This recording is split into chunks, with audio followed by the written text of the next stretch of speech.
Hello tout le monde, ça va pouvoir se connecter Hello. normalement. Salut Alexandre. Hello. Alors, tchac. Normalement là vous allez pouvoir. Il n'y a que 61 personnes. Vous pouvez n'hésitez pas à écrire du coup sur le chat Hmm. ou en commentaire. Du coup, si vous nous entendez bien, si la qualité est bonne, s'il n'y a pas de souci. Salut Rudy, salut Étienne, salut Benjamin. Bon, je sais pas vous, mais nous à Paris, le temps c'est terrible aujourd'hui. Grande pluie, grand vent. Toi, t'es du côté de la Bretagne, toi, Alex, c'est peut-être mieux. Ouais, bah ouais, c'est un peu c'est en dents de scie. C'est un peu la sauce, toi. Il y a des moments où ça tombe plus que d'autres, quoi. Et là, voilà. Parfois il y a un petit peu de soleil là, parfois ça flotte, donc c'est pas de la flotte constante là pour l'instant. Après, c'est plus de saison sur les Bretons, la pluie. Qui Voilà. nous aussi à Nantes, c'est chaud. Ah, bah, tu vois, il y a Maxime aussi, il a le même Ah, temps. Maxime, ouais. Je sais pas si t'as des coups de vent comme moi, mais ouais, la maison elle va s'envoler si ça continue, hein, donc je sais pas si je vais pouvoir durer tout le live, hein, on va voir, hein. Salut tout le monde, on attend encore de une ou deux petites minutes tant que tout le monde se connecte. On est un peu plus de 70 là. Est-ce que déjà vous allez bien? Est-ce que vous êtes chaud du coup pour ce live? Vous allez voir, on vous a préparé des petites surprises avec Alex. Le but c'est que ça soit super interactif, que vous répondez pas mal, que vous nous donnez notre avis. Puis à la fin, on a préparé aussi une petite surprise pour vous faire participer. Donc on espère que vous êtes bien chaud en cette fin de journée.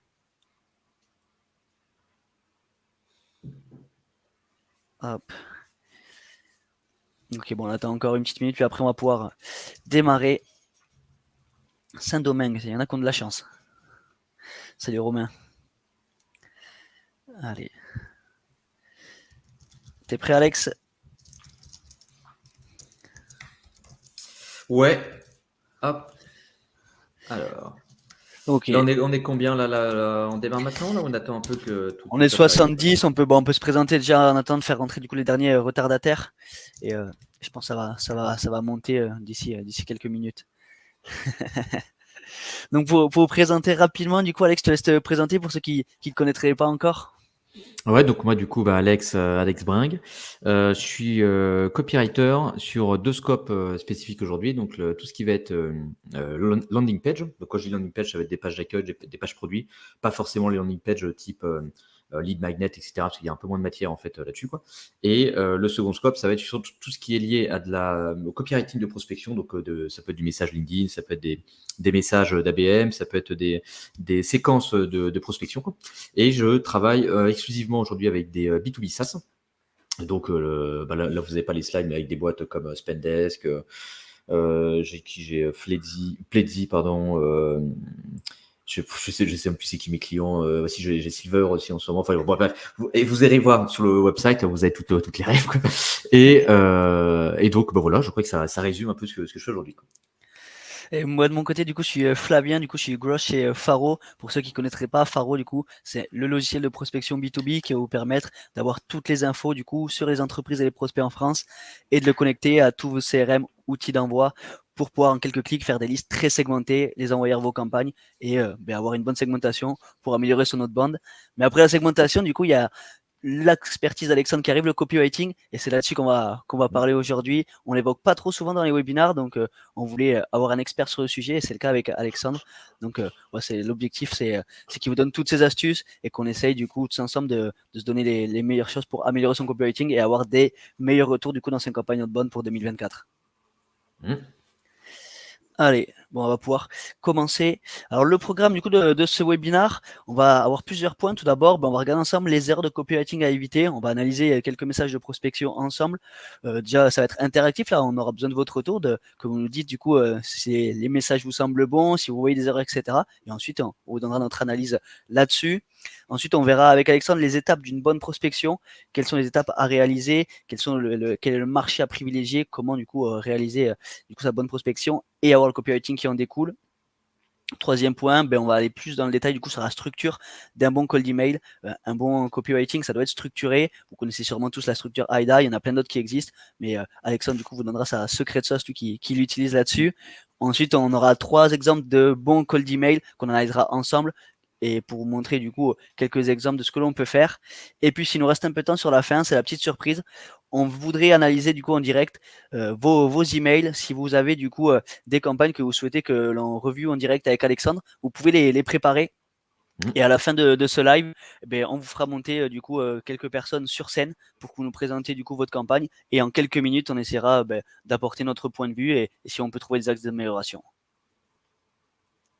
Donc si vous êtes chaud, si y en a qui sont intéressés, préparez vos campagnes dans un coin. On pourra vous faire monter sur scène à la fin et vous pourrez partager votre écran pour qu'on analyse en direct une de vos campagnes. Alors c'est parti. Vas-y Alex, je te laisse présenter du coup le premier atelier. Du coup, premier message. Déjà, la première question, les messages qu'on a sur les commentaires, là, ils sont affichés où en fait? Parce que je suis en train de raconter des conneries moi, dans les commentaires, là, mais il ne faut pas que ce soit affiché n'importe où. T'as commentaire en haut à droite, là, si tu cliques, normalement tu devrais le voir. Ouais, mais du coup, ils sont où? C'est juste sur StreamYard ou c'est multidiffusé partout là? Alors là, on a fait juste sur StreamYard, on peut multiplier sur YouTube, Bon, LinkedIn, ça va. etc. Mais là, c'est juste sur Là, StreamYard. Et après, quand il y a des je peux questions écrire de la merde. tu J'ai peux, pas écrire de la merde. normalement, ça va pas se retrouver, ça va pas traîner sur Internet. Bon, très bien. Du coup, oui, vous avez un premier message de prospection ici. Donc, je vais pas vous lire. Alors, il est anonymisé, évidemment. C'est pour ça que vous avez des petits espaces blancs. Donc, c'est pour ça qu'à la lecture, il manque des infos. Mais je vais vous laisser le lire et vous allez pouvoir nous dire un petit peu dans le chat, vous, ce que ça vous inspire, ce que vous en pensez. Quoi. Et derrière, on pourra analyser ce message avec Flavien. Quoi. Ouais. N'hésitez pas à nous dire s'il est un peu petit. Je pense qu'on peut le zoomer. Normalement, on devrait arriver à le lire. Mais du coup, c'est un message de prospection. Et je pense qu'il y a pas mal d'entre nous qui en reçoivent des comme ça très régulièrement. Plus gros SVP. Plus gros, ouais. Hop. Alors, on va essayer de zoom. Je sais plus comment on peut faire. Comme là, ça, vous voyez mieux, c'est nul là. Sinon, je vous lis le message hein, si vraiment vous avez des problèmes. Il est un peu petit, c'est un peu flou.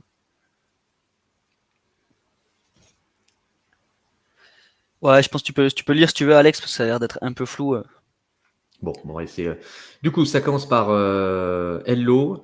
J'espère que ça va bien et que la semaine s'annonce au top. Petit message de prospection ci-dessous. Donc, l'espace blanc, c'est le nom de l'entreprise. Donc, nom d'entreprise vous donne accès à toutes les informations B2B dont vos équipes commerciales et marketing ont vraiment besoin. La promesse, nous connaissons vos futurs clients.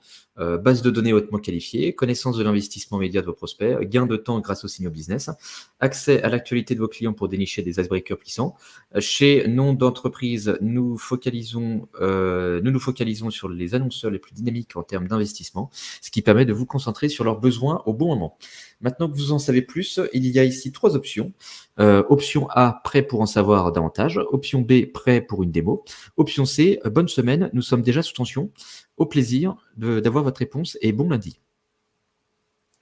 Donc là, on a déjà quelques retours. Donc trop long, zéro discussion sur le pain du prospect, directement accès sur le produit, pas sur le prospect, pas OK. Trop long et surtout l'accroche en mode friendly. OK pour une startup SaaS, mais tous les secteurs, OK. Il n'y a pas le prénom et le nom de la personne ou son poste, donc pas de principe de OK. C'est long et ça répond pas aux besoins des clients.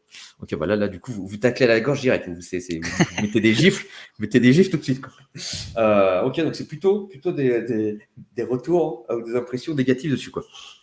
Donc trop long, trop familier, surtout ça qui revient. Trop long et pas orienté sur le pain. Pas de questions. Mais ouais, le truc qui revient le plus, ça va être la partie trop longue. Quoi. Parle de zéro personnalisation, pas de questions, ok. Et si on reprend la méthode EDA, c'est pas forcément d'accord. Oui, véridique, c'est pas forcément d'accord non plus. Quoi. Mais intéressant, ok. Ouais. La gamification intéressante. Impersonnel. Ok, voilà, là, vous allez faire pleurer le mec là. Vous allez faire pleurer là. Calmez-vous. J'espère qu'il n'est pas parmi nous. Bah non, c'est bon là. Bon, on va pas vous montrer notre message, parce que sinon tout le monde va partir en dépression. Là. Ça cherche à ouvrir le dialogue.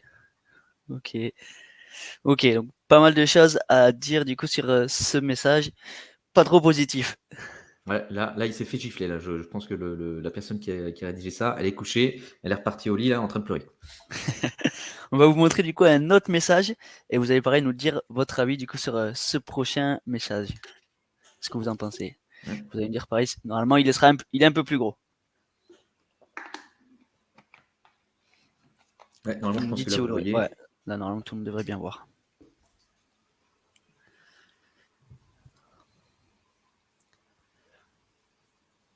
Alors là, pour remettre un tout petit peu de contexte, c'est pas un email, c'est un message LinkedIn. Hein, mais le premier aussi, je pense, non, Alexandre?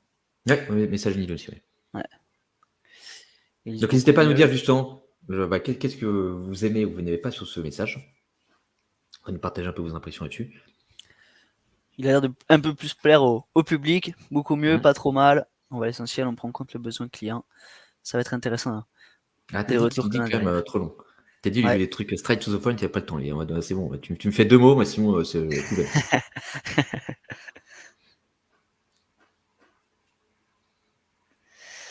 Alors, je ne sais pas si c'est Agicap. Ouais, maybe c'est Agicap. Maybe c'est Il Agicap, me je ne sais pas. semble pas, de toute façon, je l'ai plus en tête même plus, mais il me semblait pas que c'était pas une grosse boîte comme Magicap. Proposition de valeur est plus claire. On parle en jeu, c'est top. Il y a le schéma lanceur émotionnel. Tu vois, comme quoi, tout le monde est habitué à ce qu'on montre un mauvais et un bon message. Ça, Mhm. on le voit direct, ça, Alex. Ouais, bien, mais sans plus. Ouais, là, bah, vous êtes moins violent que sur le premier. Troisième paramètre, ok. Donc, vous voyez des petits points d'optique quand même, mais globalement, ouais, vous n'allez pas complètement le mettre à la poubelle, quoi. Ouais. Ok, un peu mieux, mais direct, ça fait penser un peu à une arnaque. Un peu à sa version, c'est un gros pas à faire. Il fait un mix des deux. Ok, pas trop mal. Bah, Alex, je te laisse commencer du coup à faire tes retours, toi, ce que tu penses un peu des deux messages. Bah, le premier, ces deux messages-là, aujourd'hui, on va considérer ça comme étant entre guillemets, du spam, parce que c'est pas forcément du vrai spam. Mais là, comme vous l'avez remarqué sur le premier, bah, le fait que voilà, ce soit hyper indigeste, c'est beaucoup trop long, etc. Donc ça va pas le faire. Voilà, c'est pas assez engageant. Et vous voyez que sur la fin des messages, même si l'aspect gamifié, ça peut être un truc sympa avec les réponses A, B, C, vous voyez que toutes les réponses qu'on me propose, c'est que des trucs, t'es intéressé, t'as pas trop le temps, mais t'es intéressé quand même, quoi. Et du coup, j'ai aucune porte de sortie en fait avec des trucs comme ça, quoi. Donc ça, c'est pas idéal, quoi. Et vous voyez qu'en plus, comme le disait, je sais plus si c'est Philippe ou Jean-Philippe, je sais plus ou Thibaut, je sais plus le prénom, quoi. Euh, le temps d'attention à un prospect au début, quand on connaît pas la personne, elle est assez limitée. Donc si j'arrive sur un truc comme ça, que c'est un gros pavé, forcément, je suis pas enclin à aller m'engager sur un truc comme ça où je me dis, ok, pas le time, d'autres trucs à foutre, je sais pas qui c'est, et tout de suite, j'ai l'impression que c'est un message de prospection, donc je vais pas mettre énormément d'énergie dans la lecture d'un truc comme ça, quoi. Donc déjà, il y a énormément de freins qui nous amènent finalement à pas vouloir s'engager avec ça, parce qu'il y a besoin de trop réfléchir, de trop lire, trop de trucs, enfin, trop dans tous les sens du terme. Ouais, ouais, tout à fait d'accord avec toi. C'est très très long, surtout pour un message LinkedIn. Et puis on n'a pas vraiment d'échappatoire dessus. Et puis voilà, c'est des messages que maintenant on commence à lire les trois premières phrases et quand on voit un message aussi long, je pense que la plupart de nous maintenant c'est un réflexe. On n'arrive même pas jusqu'au bout. Mmh. Et si on chat du coup le tien, ouais. Lui, tu Ouais, vois, je le trouve pas aussi. Je suis assez d'accord avec le chat. Je trouve pas aussi ignoble. Le lien, celui que je vous avais sélectionné, était vraiment dégueulasse. Mais il était dégueulasse aussi parce qu'il date. C'est un screenshot que j'ai pris il y a un petit moment.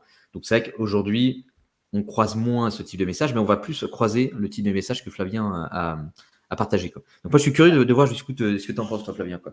ouais. L'analyse que vous faites. Alors moi, le message est pas mauvais, loin de là, dans son ensemble. Seul truc, c'est ça qui va manquer au début, c'est qu'on va avoir deux call to action. On va avoir une question du coup en préambule, une question à la fin. Ça va un peu dissiper et perdre le prospect. Moi, la première question, je la trouve très bonne. Est-ce que vous êtes toujours sur un tableau Excel pour gérer votre trésorerie? Ça va ouvrir la discussion. La deuxième, souhaitez-vous échanger sur vos enjeux de gestion de trésorerie? Déjà, pour moi, le mot enjeu, c'est red flag. C'est comme synergie, etc. Ça pue le message de prospection. Est-ce que vous êtes sur vos enjeux, etc. C'est vu, revu et re-revu. Ça, je vais pas trop l'utiliser moi dans mes campagnes. Après, deuxième point, du coup, c'est vraiment pour un message LinkedIn, je le trouve quand même un peu long, c'est-à-dire qu'il respecte la structure AIDA. Sur du cold email, ça peut vraiment passer. Sur du LinkedIn, je trouve ça un peu long. J'aurais fait quelque chose d'un peu plus court. Hello Flavien, petite question, est-ce que tu utilises Excel pour gérer ta trésorerie? Ça m'aurait totalement convenu. Et ensuite, dans un deuxième message, aller un peu plus loin sur ce qu'il propose. Du coup, moi, c'est vraiment ces deux points-là que je vois. Les deux call to action, le red flag sur le mot enjeu est un peu trop long, je trouve, pour un message de prospection à LinkedIn. C'est vrai que dans un contexte LinkedIn, oui, le tien là, a pas trop de sens. En plus, on n'a pas d'autres messages LinkedIn, donc on va peut-être pouvoir s'arrêter un petit peu dessus là-dessus. Mais comme dit Flavien, c'est que sur LinkedIn aujourd'hui, on est plus dans des démarches conversationnelles. Et donc, tu vas plus essayer d'ouvrir l'échange au maximum au départ. Et vous voyez que lui, enfin, là, dans la tournure du message, euh, il n'essaye pas de prévalider que forcément tu as un pain ou que ça pourrait être pertinent pour toi. Il va tout de suite pousser sur. Il va skipper un peu les étapes intermédiaires pour voir si oui ou non ça aurait du sens de donner un petit peu plus d'infos, quoi. Et il va tout de suite, tu vois, être orienté sur sa solution, quoi. Et du coup, forcément, s'il n'a pas réussi à t'accrocher avec ça, toi, tu vas être beaucoup moins enclin à t'engager parce qu'en fait, il t'a déjà donné suffisamment d'infos pour que tu puisses dire oui ou non, quoi. Et donc, alors que si tu avais posé un petit peu plus de questions, ou s'il avait mieux ouvert l'échange au départ, toi, tu aurais pu être en mesure peut-être d'engager la discussion avec lui. Il aurait pu sourcer quelques infos et après mieux te pitcher derrière la solution pour voir si ça avait vraiment du sens pour toi. Clairement, surtout en sachant que LinkedIn, c'est un canal d'acquisition qui est vraiment conversationnel. L'objectif, c'est d'engager une conversation avec le prospect. Une petite question simple, est-ce que vous utilisez Excel pour gérer votre trésorerie? Ça aurait limite intrigué et donné envie de répondre, ah ben non, j'utilise pas Excel, j'utilise Pennylane ou etc. Et ensuite, il aurait pu me pitcher sa solution dans un second temps, comme tu dis. Mais là, en fait, il met toutes ses cartes un peu d'un coup. Et derrière, si moi, j'ai pas ce pain-là, s'il a une super segmentation et que vraiment j'avais ce problème-là, je lui aurais répondu. Mais sinon, c'est pratiquement sûr que je réponde pas, quoi. Mmh. Parce que ça, c'était envoyé. Oui, en plus, c'était envoyé à toi, quoi. Donc, toi, Ouais. t'as reçu ça quand tu étais chez Faro, du coup, salarié, quoi. Donc, oui, Oui, en plus, la segmentation n'était pas voilà. top et bon, on le répétera jamais assez. Le copywriting, ça vient après la segmentation. Si votre Mhm. segmentation à la base n'est pas ultra fine, vous pouvez avoir le meilleur copywriting du monde, vous allez mettre des coups d'épée dans l'eau. Avant de passer à la Mhm. slide suivante, on a une question de Julie qui est intéressante. Après, difficile de juger sur un message en one shot, non, souvent on fonctionne par séquence. Tout à fait. Normalement, on fonctionne par séquence, on est tout à fait d'accord. Après, c'est dur d'analyser une séquence comme ça en direct. Et surtout, le premier message, c'est souvent ce qui va faire du coup s'il y a une réponse du prospect ou pas. Hein. Après, vous allez sûrement avoir des réponses, mais le taux de réponse positive, il y a des études qui le montrent, il descend énormément à partir des messages 2, 3 et 4. C'est vraiment sur les messages 1, je sais pas ce que tu en penses toi Alex, mais on a le plus de taux de réponse positive. Hein. Oui, Vélix, c'est vrai que quand tu as, un message en standalone comme ça peut être évident, tu vois pas toute l'approche, mais déjà quand tu vois le point de départ, comment ça a été fait, tu sais que les relances ont des bonnes probabilités pour être bancales, tu vois, pour pas dire dégueulasses. Donc là, on voit pas les relances, mais en fait, vu l'accroche déjà qu'il a au départ, ça va être compliqué de rattraper le point d'entrée qu'il utilise, parce qu'en fait, il est obligé de faire des relances qui sont en cohérence avec le premier message. Donc, t'auras pas... ça va être difficile de faire basculer Flavien, tu vois, le message était complètement nul à ok, vas-y, c'est bon, j'accepte de te parler. Quoi. Sinon, il faudrait qu'il revienne vers toi en mode ah, désolé Flavien, enfin, j'ai envoyé à mauvaise personne, je t'ai confondu avec un autre Flavien. C'est pas la relance classique. Quoi. Ouais, tout à fait. Du coup, Et au donc, niveau du des coup, erreurs à éviter, ouais. ouais, si on doit parler un petit peu des erreurs que vous avez pu voir sur ces messages, quoi. Euh, alors là, ouais, voilà, on revient sur cette slide, s'il vous plaît. Vous voyez, l'une des erreurs déjà que font ces prospects-là, c'est qu'ils arrivent et ils me parlent un peu comme si on se connaissait déjà, alors qu'en fait, non, ce sont des inconnus complets pour nous deux. Quoi.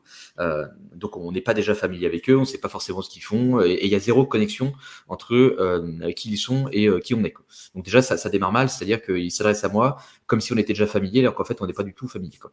Et vous voyez qu'après, dans les deux messages, ce qui manque sur le message de Flavien et ce qui manque sur mon message à moi, c'est que les mecs, ils débarquent, ils vont poser une question random en mode bah, est-ce que tu utilises Excel pour ta trésor, etc.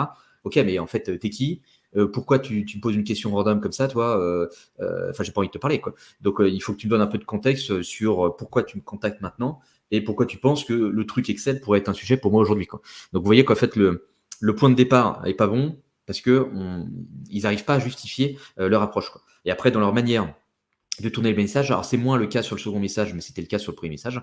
Vous voyez que dans les tournures qu'ils vont utiliser, ils vont considérer d'avance que je suis forcément intéressé par rapport à ce qu'ils proposent. Ils vont pas essayer de me poser la question de est-ce que ce truc-là, ça pourrait être un sujet pour vous, quoi. Ils vont tout de suite skipper un petit peu ces étapes-là et arriver directement sur ok, bah nous on propose une solution comme ça, machin, blabla. Est-ce que tu veux en discuter, quoi. Alors qu'en fait, dans un premier temps, il faut déjà valider que le prospect est dans une situation qui peut l'amener à avoir un intérêt par rapport à la solution, quoi. Et du coup, forcément, in fine, à la fin, la demande qu'ils vont me faire me paraît très engageante parce que je vois pas trop la plus-value à échanger avec eux.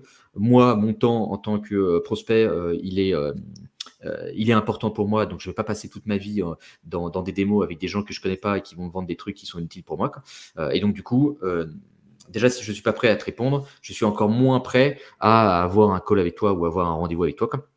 Et donc forcément, ce que ces sales-là mettent sur la table, c'est pas suffisant pour pouvoir euh, me mettre dans une position où je suis à l'aise de répondre et de m'engager avec eux. Quoi. Yes. Et donc ça, du coup, pourquoi ces messages-là aussi, ils sont pas bons? Vous voyez qu'en fait, ça, c'est une petite pyramide qui vous montre un peu la maturité d'un chat d'un marché. Quoi. Donc c'est tiré d'un bouquin qui a été écrit par Chet Holmes. Donc ça reste des chiffres théoriques, mais ça se vérifie quand même la plupart du temps sur les marchés. Quoi.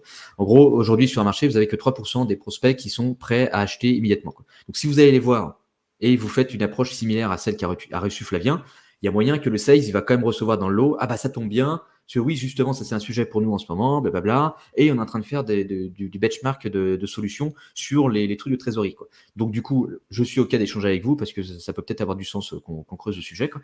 Mais vous voyez que les prospects qui vont me répondre de cette manière-là, ça va pas être, je vais pas en avoir des dizaines et des dizaines. Enfin, le pourcentage que je vais avoir, il va pas être énorme, quoi. Et donc la plupart du temps, on va se retrouver avec des taux d'intérêt qui vont être à 1, 2, 3% maximum. C'est-à-dire, je vais avoir 3% des gens qui vont me répondre par la positive et qui vont me dire OK, oui, ça peut m'intéresser, échangeons, quoi. Alors que nous, ce qu'on veut aller chercher, c'est pas uniquement les 3%. Parce que si vous avez un marché qui n'est pas très profond, donc quand on dit un marché qui n'est pas très profond, c'est un marché qui n'est pas énorme, vous allez très vite gaspiller les 3% d'acheteurs potentiels, quoi. Et 3% d'acheteurs potentiels par rapport aux objectifs de croissance que vous voulez avoir, c'est pas forcément suffisant, quoi. Donc nous, ce qui va nous intéresser, ça va être d'aller adresser un marché un petit peu plus large. Donc le marché des 6 et 7% et le marché des gens qui considèrent que ce n'est pas une priorité actuellement. Eux, en vrai, vous avez moyen d'aller les choper via de la prospection, mais il faut les approcher de manière un peu plus indirecte parce que ces gens-là, ils ne sont pas suffisamment chauds pour pouvoir être à l'aise et tout de suite s'engager sur un truc hyper commercial. Alors qu'en fait, la prospection pourrait les faire basculer, mais il faut juste que ce qu'on leur demande leur permette d'avancer avec nous. Il faut les prendre par la main et essayer de les faire avancer petit à petit pour, in fine, les amener à être dans une posture d'achat avec nous. Mais on ne peut pas, du coup, les adresser de la même manière qu'avec les messages qu'on a pu voir, quoi. Et après, les autres prospects, ceux qui pensent ne pas être intéressés et ceux qui ne sont pas intéressés, eux, ça va être très compliqué de les convertir via de la prospection. Donc, on va plus les travailler avec des assets marketing ou avec du contenu ou autre. On peut les contacter par email ou par LinkedIn, mais on va pas avoir des approches aussi directes orientées sur le produit. On va peut-être plus essayer de leur pousser du contenu, des trucs comme ça, etc., pour petit à petit faire monter leur niveau de maturité et les amener à commencer à considérer notre solution ou à considérer le problème qu'on essaie d'adresser avec la solution. Yes. Et du coup, finalité avec tout ça, c'est que si vous continuez à faire ce qu'on a montré, vous allez très vite épuiser votre pipe de prospects. Parce que comme je disais, quand vous avez un marché qui n'est pas très profond et qui se renouvelle pas suffisamment, c'est-à-dire que vous n'avez pas suffisamment de nouvelles personnes qui arrivent sur votre marché, vous pouvez pas faire les gros bourrins toute la journée. Et c'est, par exemple, en ce moment, j'en reçois beaucoup de messages d'agences de prospection qui font des trucs à la performance, quoi. Et du coup, en gros, qui sont rémunérés à la performance, quoi. Et donc, ces agences-là, comment elles fonctionnent? Elles fonctionnent en fait en faisant les gros bourrins. Elles vont envoyer plein de messages à tout le monde. Et dans le lot, évidemment, que je vais tomber sur quelques personnes intéressées qui vont me répondre par la positive, parce qu'on a vu que dans la pyramide, il y avait 3% des gens sur un marché qui étaient dans une posture d'achat active. Donc, eux, ils sont plus susceptibles de répondre et à me dire « Ouais, vas-y, go parler, parce qu'on a un besoin là-dessus en ce moment. » Sauf que les 3%, quand ils les auront gaspillés, moi, il va falloir que j'aille travailler des prospects qui sont un petit peu moins chauds, quoi. Et je les aurais tellement spammés avec des messages pourris, qu'au final, en fait, ça va détruire toute la relation que j'aurai avec ces prospects et ça va être compliqué de les relancer dans le temps ou d'essayer de renouer un contact avec eux parce que si vraiment j'y suis allé un peu de manière bourrine, ils vont me garder en tête comme étant le débilos qui les a contactés de manière hyper sale et donc ils vont m'associer à un vieux sales qui a une approche dégueulasse et qui les a pas respectés, quoi. Et donc, résultat, qu'est-ce qui se passe à la fin? C'est que je passe à côté d'un tas d'opportunités avec des gens qui auraient pu être susceptibles d'échanger avec moi si je les avais approchés de manière un petit peu différente. Et du coup, tout ce potentiel de marché-là, je ne peux pas aller le récupérer parce que en fait, j'ai fait n'importe quoi en amont qui m'a amené à détruire un petit peu ces opportunités, quoi. Ouais, tout à fait d'accord avec toi là-dessus, Alexandre. On a tous déjà reçu un email de prospection d'une boîte qu'on connaissait et l'email a été peut-être fait par un sales débutant ou quelqu'un du coup qui n'avait pas fait une bonne campagne et de suite l'image de la boîte elle perd un peu en crédibilité par rapport à nous parce qu'on s'est dit putain c'est bizarre du coup qu'on reçoit des mails comme ça d'une boîte comme ça et ça y joue énormément après sur la suite de la relation que tu vas avoir du coup avec tes prospects potentiels. Et on répond vite fait à la question là sur le tutoiement. En fait, il y a je vais prendre l'exemple du SaaS ou autre. On sent assez vite quand on reçoit un message de prospection, est-ce que c'est quelqu'un qui connaît notre marché ou bien est-ce que c'est un touriste qui débarque dans notre inbox et en fait qui connaît rien à notre activité, quoi. Parce qu'avec surtout les marchés, il y a des codes un peu sur la manière de s'adresser aux gens, sur les termes qu'on va utiliser, il y a tout un tas de codes. Et en fait, ces codes-là vous permettent de tout de suite envoyer un signal de OK, je sais que je parle avec quelqu'un qui connaît le vrai truc et qui semble être habitué à traiter avec des gens comme moi parce que il connaît les termes, il utilise les bons machins, enfin les bons mots, les bonnes tournures et la bonne tonalité par rapport à son message, versus quelqu'un d'autre, en fait, il n'aura pas du tout ces codes-là et il peut très bien se planter sur la manière avec laquelle il va s'adresser au prospect.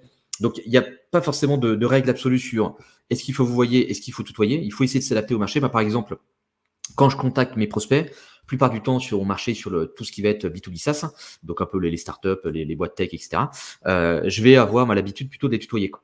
Parce que ça rentre plus dans les codes du marché.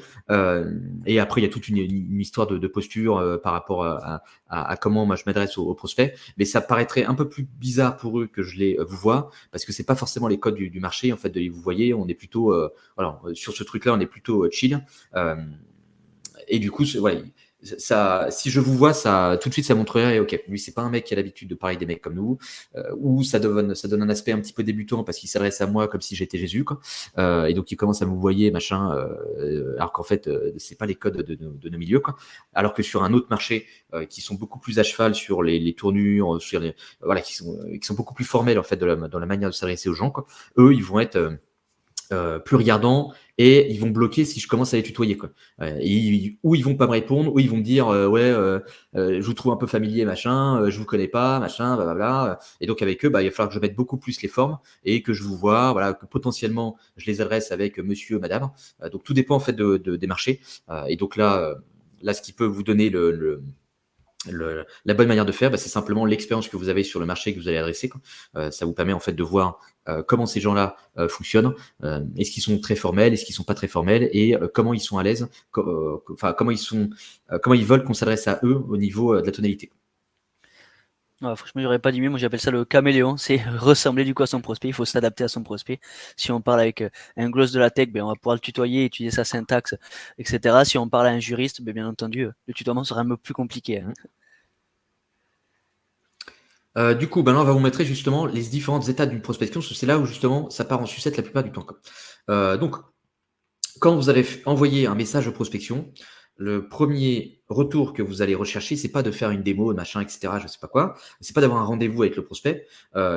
Et c'est souvent justement l'objectif avec lequel partent les commerciaux au début, quoi. Et c'est pour ça qu'ils se cassent la gueule et qu'ils font des messages qui sont pas ouf parce qu'ils sont trop focalisés sur leur objectif final. Nous, ce qu'on veut dans un premier temps, c'est d'engager le prospect dans notre séquence. Et donc, on veut commencer à l'amener à faire un premier pas vers nous, quoi. Et donc, le premier pas qu'on va attendre d'un prospect, ça va être d'avoir une réponse. Que ce soit une réponse positive ou une réponse négative, on s'en fout.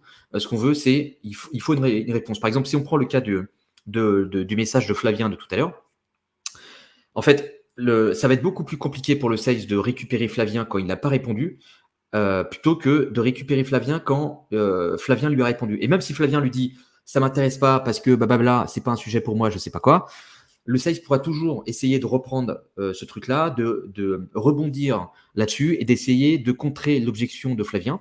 Mais le pire pour un sales, en fait, c'est de ne pas avoir de retour. Parce que quand vous n'avez pas de retour, vous ne savez pas ce qui bloque.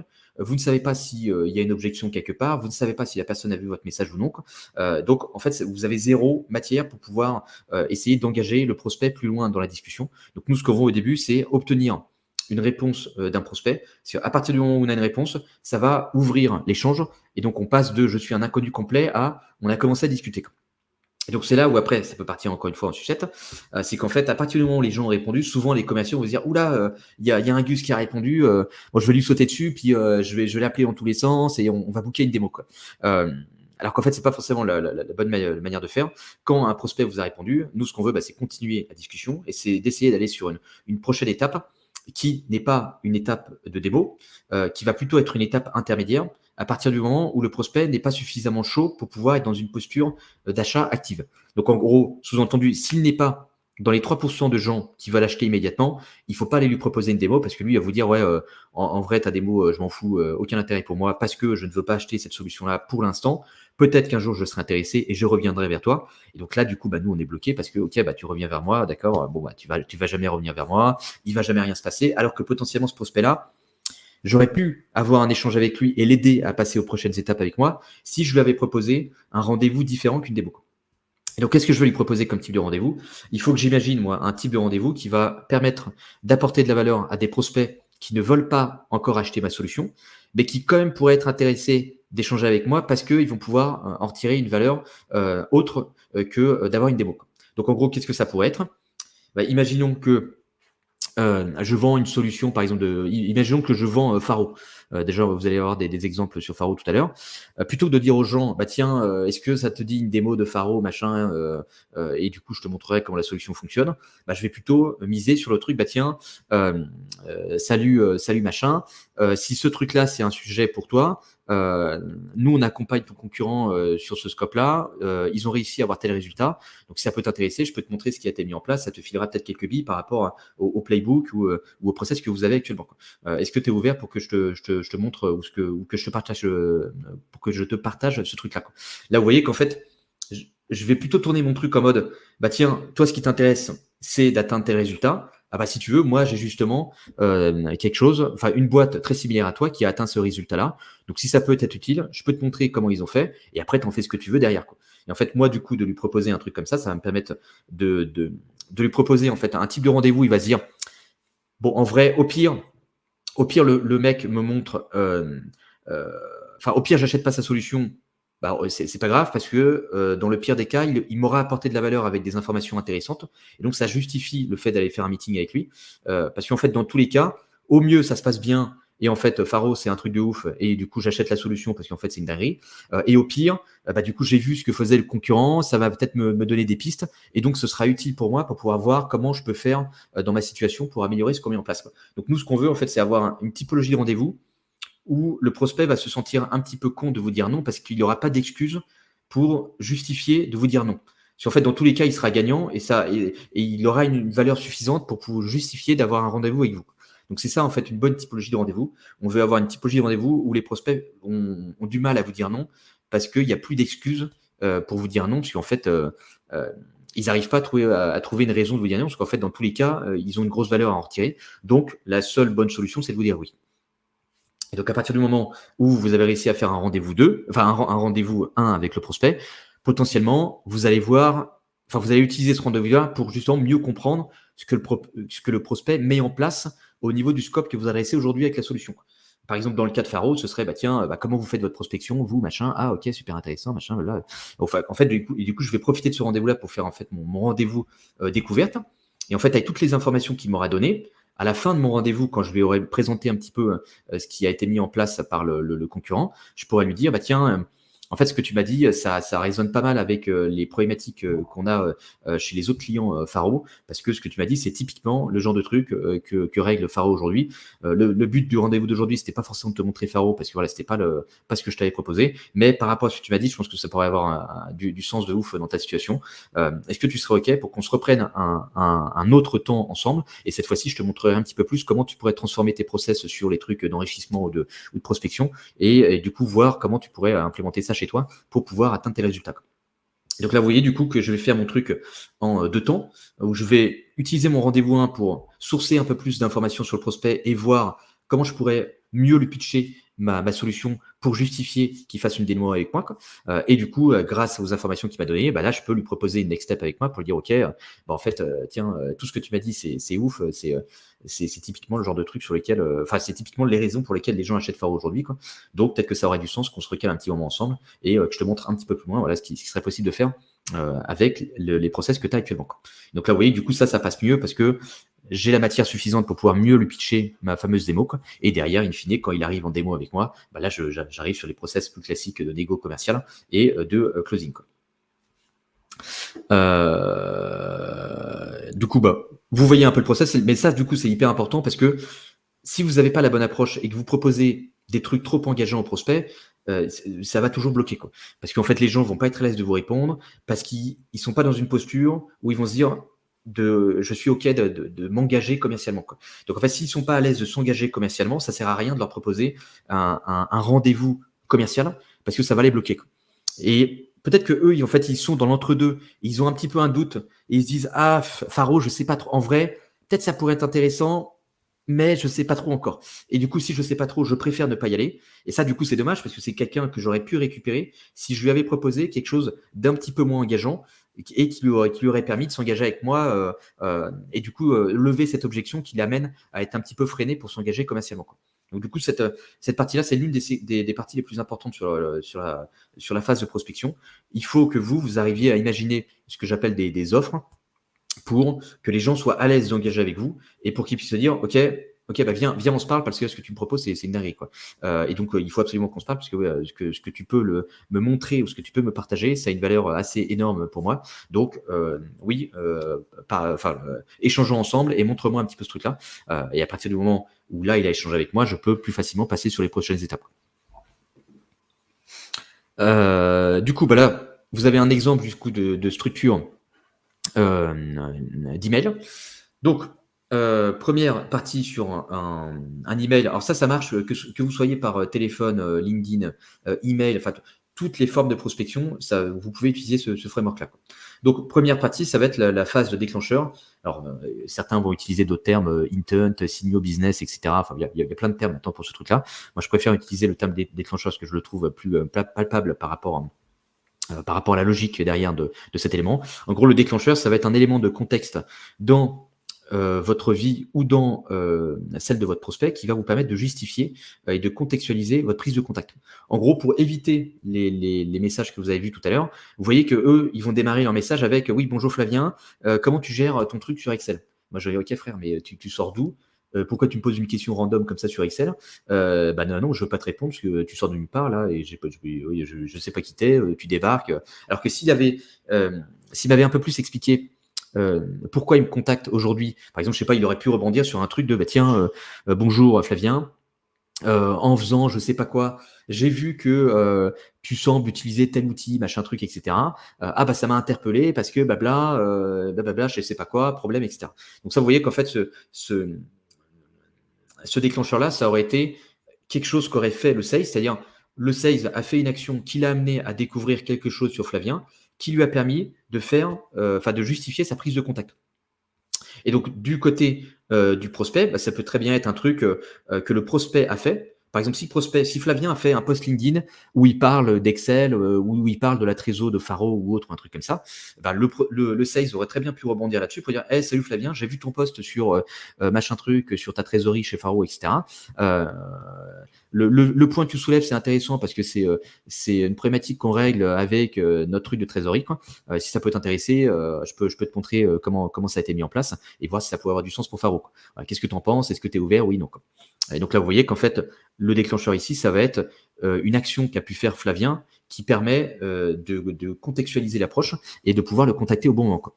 Donc quand vous avez du coup votre déclencheur, il faut votre déclencheur qui doit être pertinent par rapport au problème de votre solution. Parce que si le déclencheur n'a aucun sens, vous allez vous retrouver en fait avec un truc de, par exemple, imaginons dans le cas de Flavien, imaginons que Flavien est arrivé plutôt chez Faro il y a 2 mois. La personne pourrait le contacter, lui dire oui, salut Flavien, j'ai vu que tu es arrivé chez Faro il y a 2 mois. Nous on propose une solution de trésorerie, machin et tout. En fait, le contexte de Flavien est arrivé il y a 2 mois avec la solution, il n'y a aucune connexion entre les deux. Parce que quelle est la connexion entre tu viens de débarquer dans la boîte et la trésorerie ? Il y a 0. Du coup, en fait, ce déclencheur-là, il n'est pas bon par rapport au problème et à la solution que tu essayes de soulever. Donc, du coup, quand vous avez le déclencheur, vous allez soulever un problème. Vous avez mentionné un problème dans juste, Alex, tant qu'on est sur le déclencheur, il y a 2 très bonnes questions là, je pense qui peut nous faire parler. Il y a Loïc qui dit dans le déclencheur, est-ce que l'on peut commencer par un je me permets de vous contacter ou je suis telle personne, CEO de telle entreprise. Qu'est-ce que tu en penses de ce Non, genre parce de que ça déjà, c'est pas du déclencheur, parce que ça, c'est les trucs. Ça, c'est le truc de salut frère. Bon, j'ai fait mon petit scrapping Faro et 16 nav. Là. J'ai vu que tu étais CEO de machin truc et du coup, je te spam. Ça, tu peux pas dire un truc comme ça, parce qu'en fait, il te manque le contexte. Quoi. Tu vois, parce qu'en fait, le contexte, c'est pas. Si tu as l'impression que ce que tu envoies, c'est un flyer. Et en fait, un flyer, c'est quoi ? C'est un mec random qui allait vous foutre un truc, enfin une pub dans la boîte aux lettres. Ça, du coup, c'est pas bon. Et toi, c'est pas ce truc-là que tu veux avoir comme posture, quoi. Donc, tu peux très bien te présenter, mais tu le feras après, avant de te présenter, parce qu'au début, le mec, il s'en fout de qui t'es. Sauf si ta présentation est connectée à un truc de, bonjour, machin, c'est un tel, par exemple, si tu as une mise en relation, ça pourrait être, tiens, c'est Flavien qui m'a recommandé de vous contacter sur tel sujet. Et quand tu as fait ça, là, tu peux te présenter, lui dire, bah tiens, salut, je suis Loïc, je fais X, Y, Z, blablabla, et du coup, voilà pourquoi ça pourrait avoir du sens qu'on échange. Quoi. Mais du coup, que tu démarres ton message avec je suis Loïc. En fait, ça ressemble beaucoup trop au message de prospection classique. Et il faut partir de l'idée que les prospects, ils s'en battent les couilles de vous. Hein. Donc, en fait, tu sais, s'il ne te connaît pas, il va se dire, OK, Loïc G, Kezako, t'es qui? Vas-y, casse-toi. Casse-toi, pas de temps à perdre. Bon, on bat les couilles de quitter. Quoi. Et donc là, je suis je vous la fais un peu en mode violent, mais c'est parce qu'en fait, en vrai, quand les prospects ils sont derrière leur inbox, ils s'en battent les steaks complets. Hein. Et donc, ils vont avoir un traitement de vos emails qui va être hyper hardcore. Et vous pouvez déjà regarder, vous, comment vous traitez vos emails aujourd'hui. Vous allez voir que les gens qui vous contactent et qui vont démarrer avec oui, bonjour, je suis Alexandre, CEO de Wine Marketer, vous allez me dire, OK, super, on me bat les couilles. Casse-toi, dégage de mon inbox, j'ai pas envie de lire la suite. Donc, c'est une très mauvaise manière de démarrer son message aujourd'hui parce qu'en fait, ça ressemble trop au modèle de prospection. Quoi. Et donc, si ça ressemble à la prospection, tu vas avoir beaucoup plus de mal à pousser le prospect à lire la suite de ton message. Il y a deux autres questions là-dessus qui sont intéressantes. Ouais, du coup, c'est pareil, si on a une liste de 100 contacts ou de 50 contacts, ça me paraît compliqué d'écrire une séquence par prospect ou de personnaliser. Alors pour moi, je sais pas ce que tu en penses, toi, Alexandre, mais il y a deux vraies possibilités. Déjà, on n'est pas obligé d'écrire une séquence par prospect. Tu as ce qu'on appelle les icebreakers dans tous les outils du coup d'envoi. Tu peux mettre ce qu'on appelle un icebreaker du coup juste après ton message que tu personnalises pour chaque prospect. Par contre, c'est sûr, ça te prendra un peu plus de temps parce que sur tes 100 contacts, tu vas reprendre le temps de récupérer une intent pour chaque contact. Ou deuxième possibilité, c'est d'avoir une segmentation très fine. Par exemple, si tu vas utiliser du coup les CEO de boîtes de 10 à 30 salariés qui utilisent HubSpot, ben, dans ta segmentation, ton accroche, tu peux dire salut Frédéric, j'ai vu que tu utilisais HubSpot comme CRM. Et là, du coup, tu peux avoir un déclencheur comme ça parce que tu t'es allé renseigner ou j'ai vu sur ta homepage que tu faisais ça, etc. Tu as un déclencheur parce que tu as fait une segmentation très fine. Tu n'es pas vraiment obligé, mais c'est sûr que un vrai bon déclencheur, soit il part d'une segmentation très fine, soit il part du coup d'un icebreaker, du coup d'un travail sur chaque prospect. Oui, mais c'est ça le problème en fait aujourd'hui, c'est que comme tout le monde veut automatiser, tu te retrouves en fait avec des messages spammy parce que tu vas automatiser au détriment de la pertinence de ton approche. Quoi. Et du coup, tu vas te retrouver avec des messages hyper génériques parce que tu veux faire des campagnes avec plusieurs centaines de personnes dedans. Donc, tu peux envisager de faire des campagnes avec plusieurs personnes à partir du moment où tu as un élément de contexte qui est commun, comme le disait à Flavien, à l'ensemble de l'audience. Par exemple, imaginons qu'il y a un événement dans ton secteur et que tout le monde, tous tes prospects vont à cet événement-là. Et tu te dis, attends, bah, tous les mecs qui vont à ce truc-là, ce sont des prospects pour moi. Bon, bah, du coup, là, tu peux très bien envisager de tout scraper et de leur dire salut, je suis. Enfin, tu vas pas leur dire salut, t'es Philippe, parce que j'ai dit à Loïc que c'était pas la bonne approche, sinon il va me dire attends, tu te fous de ma gueule, tu recommandes ça alors que tu me dis que c'est pas la bonne approche. Donc, tu vas plus leur dire, tu vois, bonjour machin, je vois que vous allez aussi à l'événement XYZ. On n'a jamais eu l'occasion de se rencontrer jusqu'à maintenant.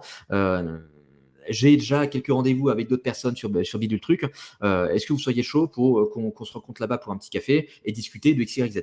Et en fait, là, toi, ton truc, tu vas pouvoir l'envoyer à tout le monde, parce que c'est la même approche pour tout le monde. Quoi. Après, tu pourrais personnaliser un petit peu plus, par exemple, sur des prospects qui sont plus importants pour toi, ou bien essayer de créer des segmentations par industrie pour essayer de cibler de manière plus précise ce que tu vas un petit peu leur raconter. Mais tu vois, là, en fait, tu as un élément de contexte qui est commun à tout le monde et sur lequel, du coup, potentiellement, tu peux avoir du volume. Quoi. Donc, le but, en fait, là-dessus, c'est d'essayer de trouver des éléments de contexte où tu sais que quand les personnes sont dans telle situation, c'est le bon moment pour les contacter parce que c'est le moment où ils ont le plus besoin d'une solution ou d'un service comme le tien. Quoi. Et là, après, l'enjeu avec ça, ça va être d'essayer de détecter des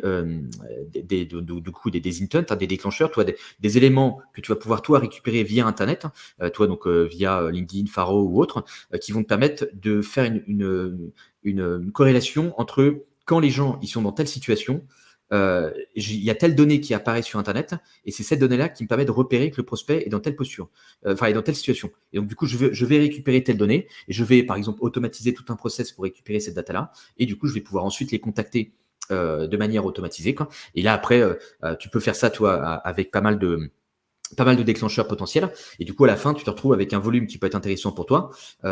Mais du coup, forcément, tu seras dans une approche qui va être plus fine, qui va peut-être te nécessiter que tu fasses plus de séquences. Mais in fine, à la fin, toi, tu auras plein de micro-segmentations qui vont te permettre d'être hyper pertinent sur ton approche et du coup, d'augmenter ton taux de réponse, d'augmenter les échanges que tu vas pouvoir avoir avec les prospects et donc, derrière, augmenter ton closing que tu pourras récupérer. Parce qu'en fait, ça sert à rien d'aujourd'hui, tu vas d'aller faire du shotgun, tu vois, du blast, tu vois, avec des centaines de gens dans ton audience, si derrière, c'est pour avoir 10 pécores qui vont être intéressés, quoi. Tu vois, est-ce que ça revient au truc qu'on a dit tout à l'heure? Tu vas détruire toute la relation potentielle avec des potentiels prospects que tu aurais pu récupérer si tu avais une meilleure approche. Et en fait, tu vas contacter 800 personnes pour en choper 10. Et ça n'a pas de sens, toi. C'est pas bon. Là, les calculs, ils sont pas bons dans le truc. Et toi, si tu faisais ça dans la réalité, tu survivrais pas. Si je te dis, bah tiens, va me faire 800 call calls là, sur des mecs avec ton approche, et je vais te dire, tu auras que 10 mecs qui vont te répondre par la positive. À la fin, quand tu auras fait 100 call calls, tu vas me dire, Alexandre, s'il te plaît, arrête de me faire ça, là, c'est de la merde, je vais pleurer, je vais me suicider, quoi.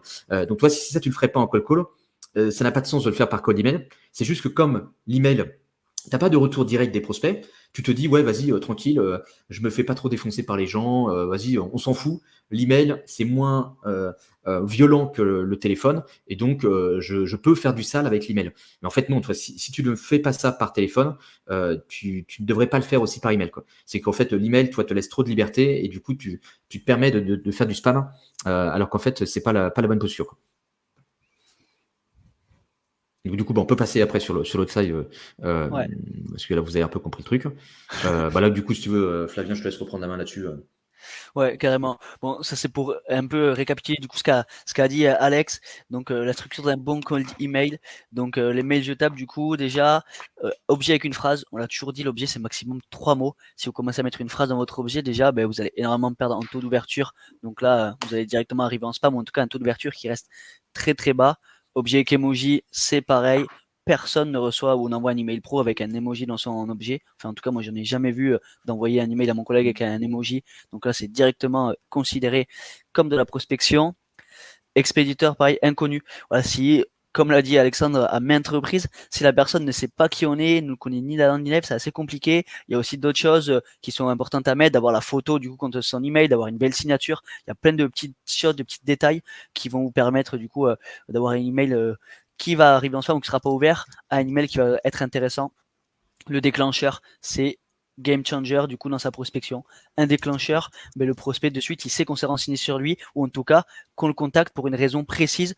Et quoi qu'il arrive, du coup, il va avoir beaucoup plus d'attention à notre email, il va être beaucoup plus intéressé, même s'il ne nous répond pas, en tout cas, il aura une bonne image de nous parce que on n'a pas contacté quelqu'un comme ça, totalement au hasard. Et un copywriting générique, voilà. Utilisez les templates, franchement, moi je vous conseille pas, vous pouvez vous inspirer, mais voilà, d'avoir un copywriting qui soit vraiment personnalisé. Et encore, je le dirai jamais assez, mais un bon copywriting, ça part d'une bonne segmentation. Si vous avez une segmentation qui est très fine, vous avez des pains qui sont très précises et vous aurez un copywriting derrière qui sera, qui sera réussi. Donc, comme du coup l'inverse, c'est un objet avec 1 à 3 mots, grand maximum. On nous demande tout le temps à chaque webinaire, on doit te le demander, c'est beaucoup Alexandre, quels sont les objets qui fonctionnent. Alors il n'y a pas de secret, il n'y a pas d'objet magique. Moi ce que je fais tout le temps pour reprendre du coup de l'inspiration, c'est que je regarde ma boîte mail régulièrement, je regarde les objets que je reçois d'emails, d'échanges par exemple avec Alex ou d'échanges avec des collègues, et ça va m'inspirer du coup d'objets qui sont totalement naturels et qui vont permettre l'ouverture. Pareil, du coup, d'avoir un ton qui soit informel. Ça sert à rien d'être hyper pro. Quand on commence à faire des emails, je m'appelle X, je fais ça, je vous propose ça. Est-ce que vous aurez 20 minutes pour un café visio? Mais de suite, c'est un peu lourd, c'est trop engageant. Et derrière, votre prospect aura beaucoup plus de mal ou en tout cas moins envie de vous répondre.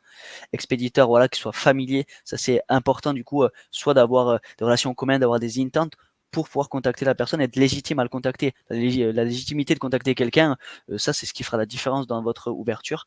Et du coup, le déclencheur aussi, qui va du coup mettre en avant le contexte et le copywriting ça spécifique. C'est encore, je vous l'ai dit, c'est une belle segmentation qui vous permettra d'avoir une copywriting spécifique. Si vous faites des listes de CEO d'entreprises de 10 à 500 salariés, vous pourrez jamais avoir un copywriting qui soit spécifique. C'est tellement différent, il y aura tellement d'industries différentes, tellement de problématiques seront différentes. Il faut essayer de cibler une problématique précise, donc une taille d'entreprise précise, un intitulé de poste précis et du coup un pain précis que vous avez récupéré grâce à des intents. Je rebondis sur justement sur la partie objet par rapport à la question d'Eric qui disait on en pense quoi du Alexandre de Wine Marketer comme expéditeur ou alors prénom non classique.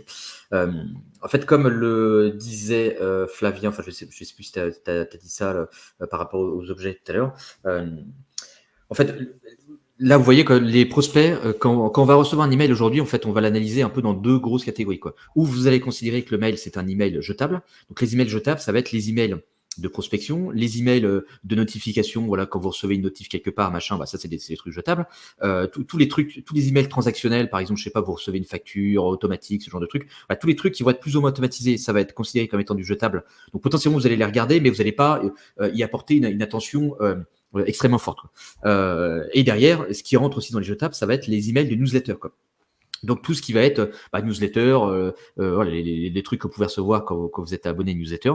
Et vous voyez qu'en fait les emails de newsletter, très souvent, ils vont utiliser des trucs, par exemple Flavien de Faro, quoi, ou bien Alexandre de Wine Marketer, quoi. Et en fait, du coup, reproduire ce schéma-là sur vos emails de prospection, c'est pas forcément une bonne idée parce que ça va associer votre email de prospection à c'est un truc automatisé ou c'est newsletter, quoi. Alors qu'en fait, c'est pas vos newsletters que vous envoyez, c'est un vrai message de prospection. Donc nous, on veut plutôt miser sur le truc de très humain, comme si j'envoyais un mail à la main à quelqu'un, donc à un collègue ou à un, je sais pas, un mec de mon réseau, quoi.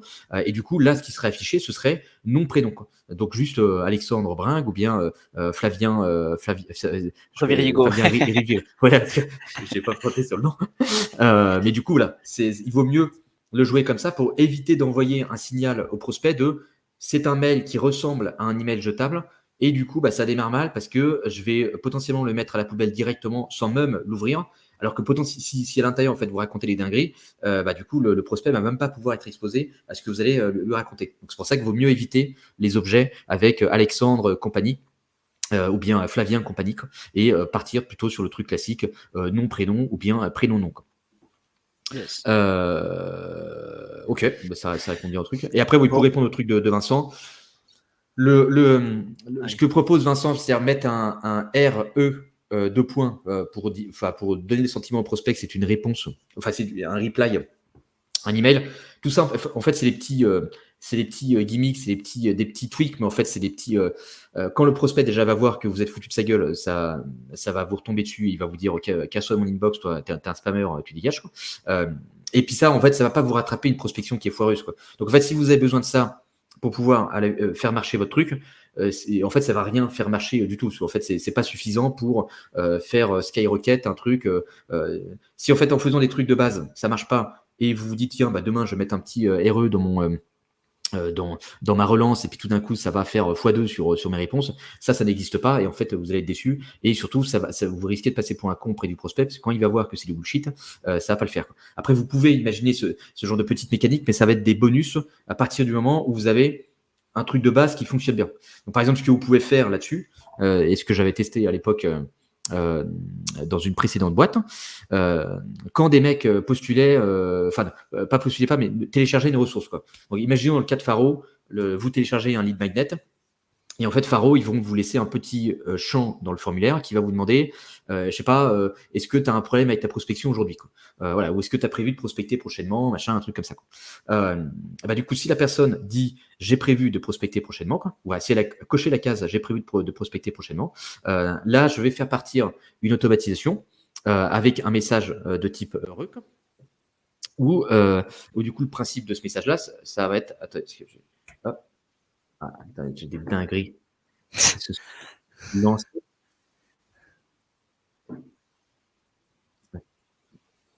Attends, je crois que. Parce qu'on m'a appelé en même temps. Et du coup.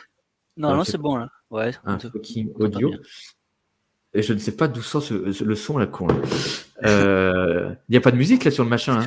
Non, franchement, on t'entend hyper clairement, Alex. Je sais pas sur le chat, mais pour moi, il n'y a pas de souci particulier. Attends, je vais enlever mon casque et remettre. Parce que j'ai.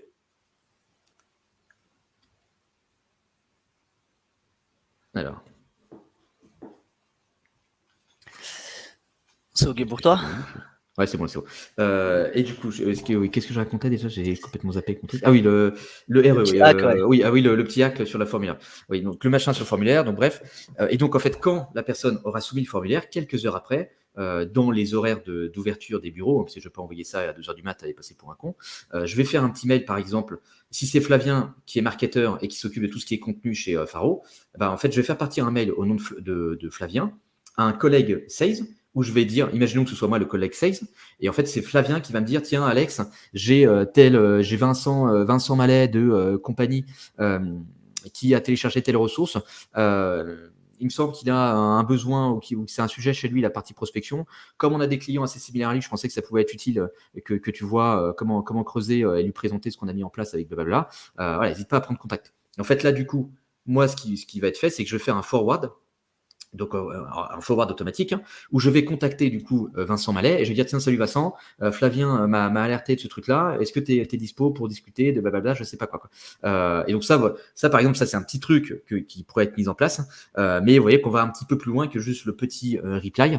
On met en place une situation un petit peu plus poussée, qui pourrait être un truc qu'on pourrait faire en fait en temps normal, et donc qui peut paraître relativement naturel si derrière le message que vous envoyez et toute la partie enrichissement est faite correctement. Parce que si par exemple Vincent, il m'a mis une connerie dans le formulaire et il met Vincent M et moi dans le mail je mets Vincent M, je vais passer pour un con parce qu'il va se dire ok, si je l'avais fait à la main, j'aurais pas mis Vincent M, j'aurais mis Vincent tout court. Donc voilà, c'est des petits trucs comme ça où il faudrait nettoyer la donnée, quoi. Mais ça par exemple ce serait exploitable, quoi. Yes. Donc on arrive au template, je sais qu'il y en a beaucoup d'entre vous qui est là-dedans, on a 3 templates différentes qu'on va vous expliquer. Et Alexandre, je te laisse présenter ce premier mail qui date un peu en plus, je crois, mais qui fonctionne toujours. Ouais, alors ça, ouais, justement, c'est intéressant parce que c'est des trucs qui datent un peu et donc c'est pour ça qu'il n'est pas dans notre époque de maintenant. Ça, c'est un truc qui date de 2 ans, 2 ans et demi, peut-être, quoi. Ce serait moins bien aujourd'hui, ça.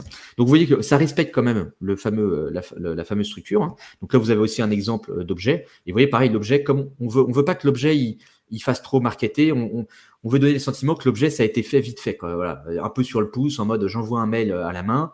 Et en fait, quand j'envoie un mail à la main, on ne réfléchit pas 10 minutes à quel objet je vais mettre, hein.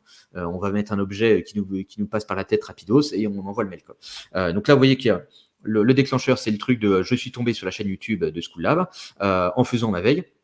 Et j'ai vu le truc avec Kevin Dufresne qui m'a fait découvrir voilà, quelques outils très sympas, machin, quoi. Et en fait, là, vous voyez que en fait, le vrai déclencheur, c'est quoi? C'est je suis tombé sur votre site.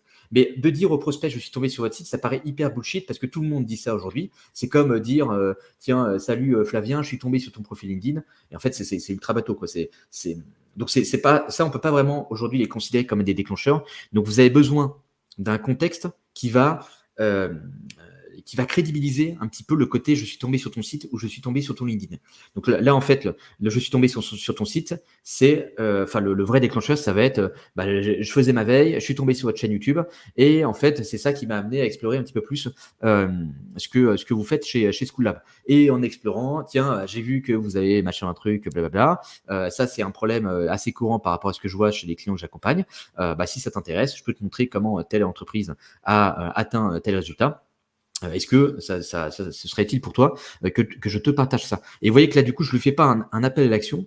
On va plutôt faire ce qu'on appelle un appel à intérêt, où en fait, je vais poser une question qui va me permettre de jauger l'intérêt de mon prospect, quoi.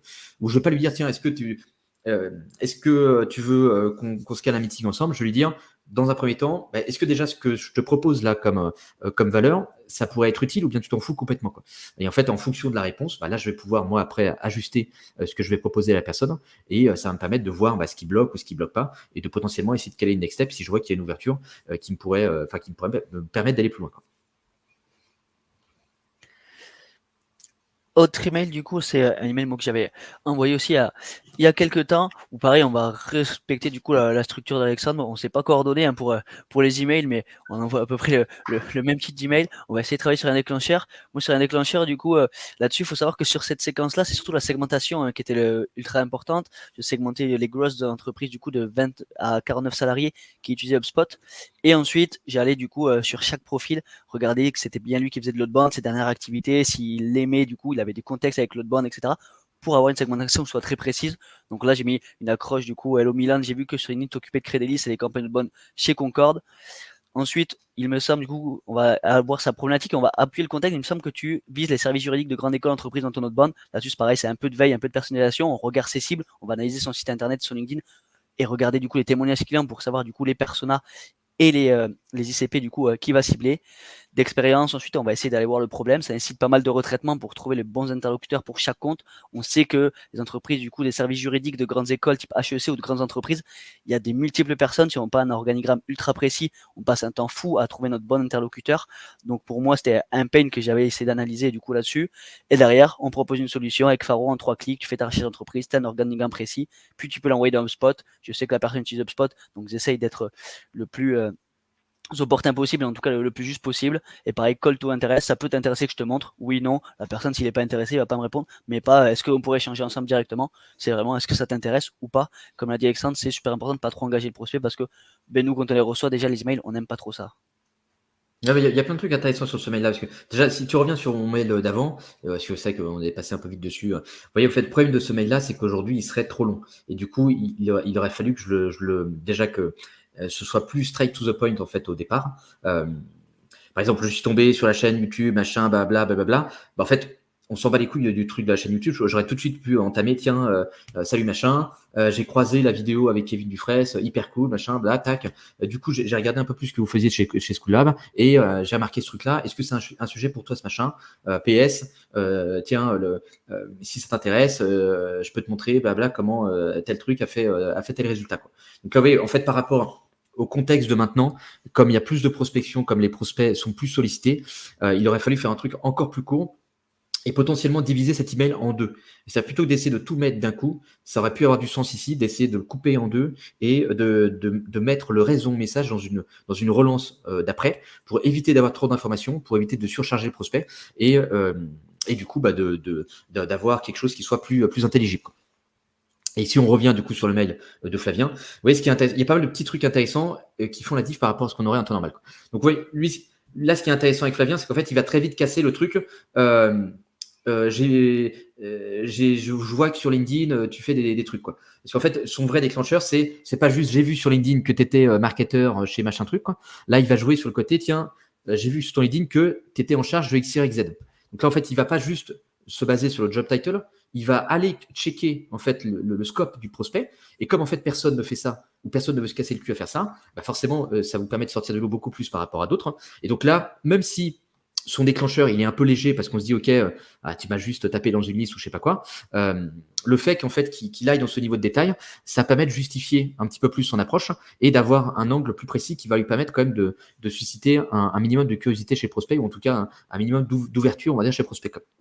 Et là, vous voyez, ce qui est bien, c'est qu'il ne va pas dire au prospect, je sais que tu as tel problème, parce qu'en fait, là, à ce stade-là, il n'a jamais échangé avec le prospect. Donc, même si Flavien, il sait que par expérience, ce truc-là, ça peut être un sujet, c'est pas parce que par expérience, dans ce milieu-là, ça peut être compliqué que le prospect est forcément avec ce problème-là, quoi. Donc, et là, souvent, ce que font les sales là-dessus, c'est qu'ils vont dire, tiens, je sais que, enfin, ils vont pas dire je sais, mais ils vont dire, ouais, je suppose que ce truc-là, c'est un sujet pour toi.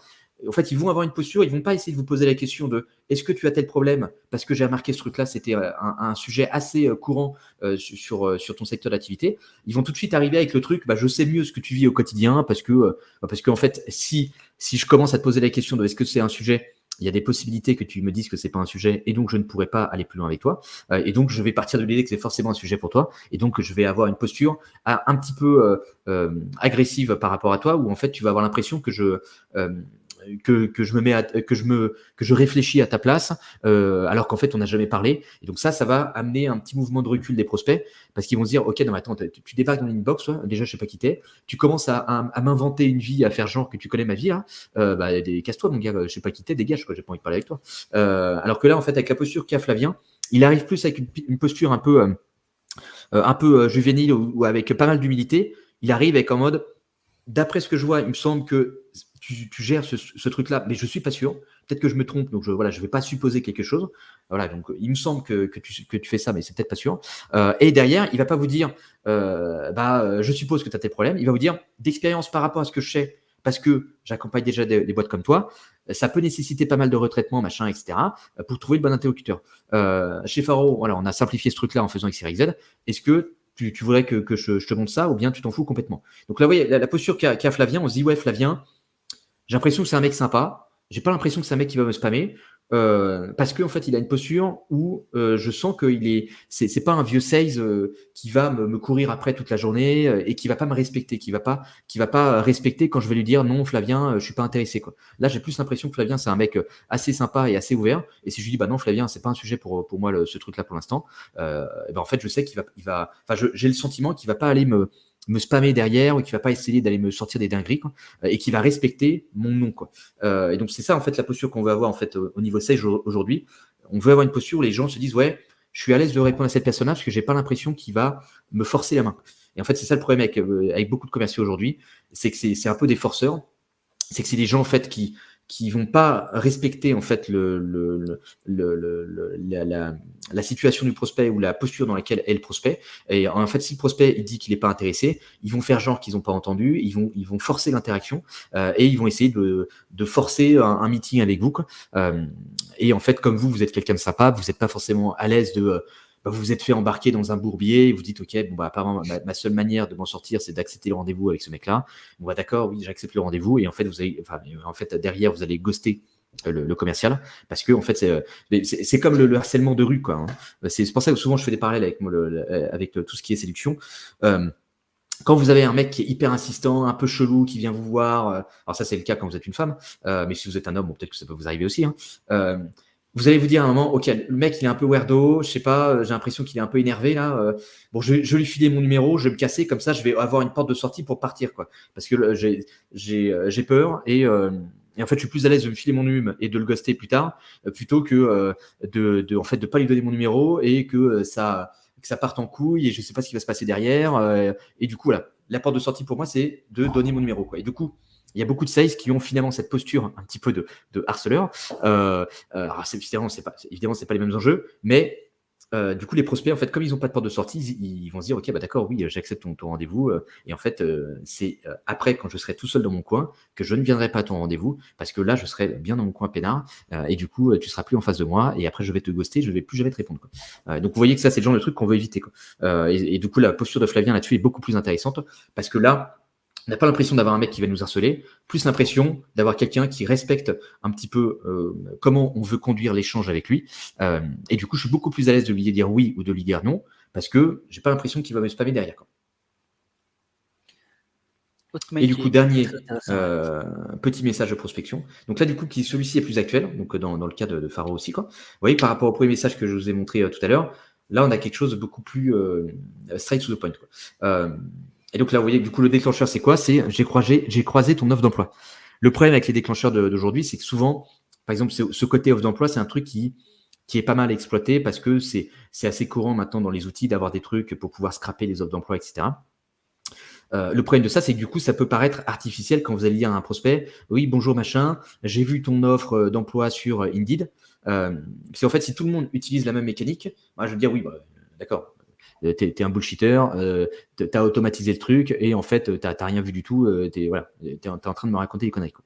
Et donc là, pour pouvoir crédibiliser un petit peu plus le déclencheur que je vais avoir, je vais dire au prospect quel a été le contexte qui m'a amené à découvrir leur offre d'emploi. Donc, je ne vais pas juste leur dire, tiens, j'ai vu votre offre de SDR. Je vais leur dire, je suis tombé sur votre offre de SDR parce que je faisais telle chose. Et donc là, ce qu'on faisait, c'était quoi? C'est qu'on recherchait, nous aussi, un profil de ce type-là chez Faro. Et du coup, on regardait les offres d'emploi parce qu'on avait besoin d'inspiration pour pouvoir rédiger la nôtre. Et du coup, on a trouvé votre offre super cool. Et du coup, en regardant votre offre, bah, en fait, j'ai vu un truc qui m'a interpellé, la stack de prospection. Donc ça, c'est la partie problème. Là, vous voyez, du coup, la partie problème, elle est beaucoup plus short par rapport au premier exemple que je vous ai montré, quoi. Là, je ne vais pas mettre en avant les autres clients ou autres. Je vais tout de suite mettre en avant, tiens, je vois que ce truc-là, ça m'a interpellé. Et là, derrière, je vais donner un petit peu de matière sur le problème, où je vais dire, bah tiens, ces mecs-là utilisaient les mêmes outils que toi et ils galéraient à dépasser tant de retours en prospection. Et là, vous voyez aussi ce qui est intéressant là-dessus, c'est la partie solution, où en fait, souvent dans la partie solution, on a envie de mettre notre proposition de valeur de manière exhaustive. Et du coup, on se retrouve à faire des pavés avec oui, ma solution, elle fait tout, elle fait rien, voilà, elle fait plein de trucs. Mais en fait, au début, comme moi, je ne sais pas si le prospect il est vraiment intéressé par rapport à ce truc-là ou pas, il faut que j'ai une manière de pitcher ma solution qui va être hyper succincte. Et en fait, là, vous voyez qu'en fait, je pitch pas vraiment Faro, je vais juste mettre en avant la finalité de Faro qui va être, avec Faro, ils ont augmenté de 40% leur truc sans chambouler leur process size. Donc en fait, ici, je leur dis pas ce que fait vraiment Faro, je leur dis juste, avec Faro, si tu dois retenir un truc, c'est juste qu'on permet d'améliorer tel résultat sans que tu aies besoin de modifier tes process commerciaux, quoi. Est-ce que ça a de l'intérêt que je te montre le truc? Oui, non. Et donc là, vous voyez, du coup, ça, c'est intéressant parce que peut-être qu'à ce stade-là, lui, il s'en fout complètement de ma solution. Ce qui l'intéresse, c'est plutôt la destination qu'il veut atteindre, c'est-à-dire le résultat final qu'il veut obtenir, quoi. Donc, ce que je vais mettre en avant, moi, dans la solution, c'est plutôt le résultat final, pas forcément la solution. Et je vais juste lui dire, moi, si tu veux, j'ai une solution qui permet d'atteindre tes résultats. Alors, tu sais pas à ce stade-là comment je fais, mais dans un premier temps, avant que je t'explique comment je fais, est-ce que ce résultat-là, il t'intéresse ou bien tu t'en fous complètement? Et du coup, avec ça, là, vous avez quelque chose d'assez bien optimisé, quoi. Mais vous voyez que du coup, c'est un petit peu différent par rapport au premier message qu'on a pu voir avant, ou même par rapport au message 2 avec Flavien, qui rentre un petit peu plus dans le détail des features de Faro, quoi. Là, on a des tips qui sont très intéressantes et qu'Alex, c'est vrai, utilise beaucoup et qu'il faut toujours regarder quand on envoie et on preview de ces campagnes email. Alex, vous en parlez aussi, mais ça va être du coup le preview. Normalement, vous le faites tous avant d'envoyer une campagne. Vous faites un preview de voir que l'objet est bien, l'email est bien, etc. Et ça, c'est vraiment game changer, du coup, les premiers mots qui vont s'afficher. Là, si on regarde sur les 3 offres, Alex, je te laisse commenter, mais on voit vraiment, du coup, une différence entre bonjour Alban, je suis Christophe de la société, etc. Ou alors une intent qui va être précis et qu'on va approcher, du coup, notre prospect grâce à une approche personnalisée.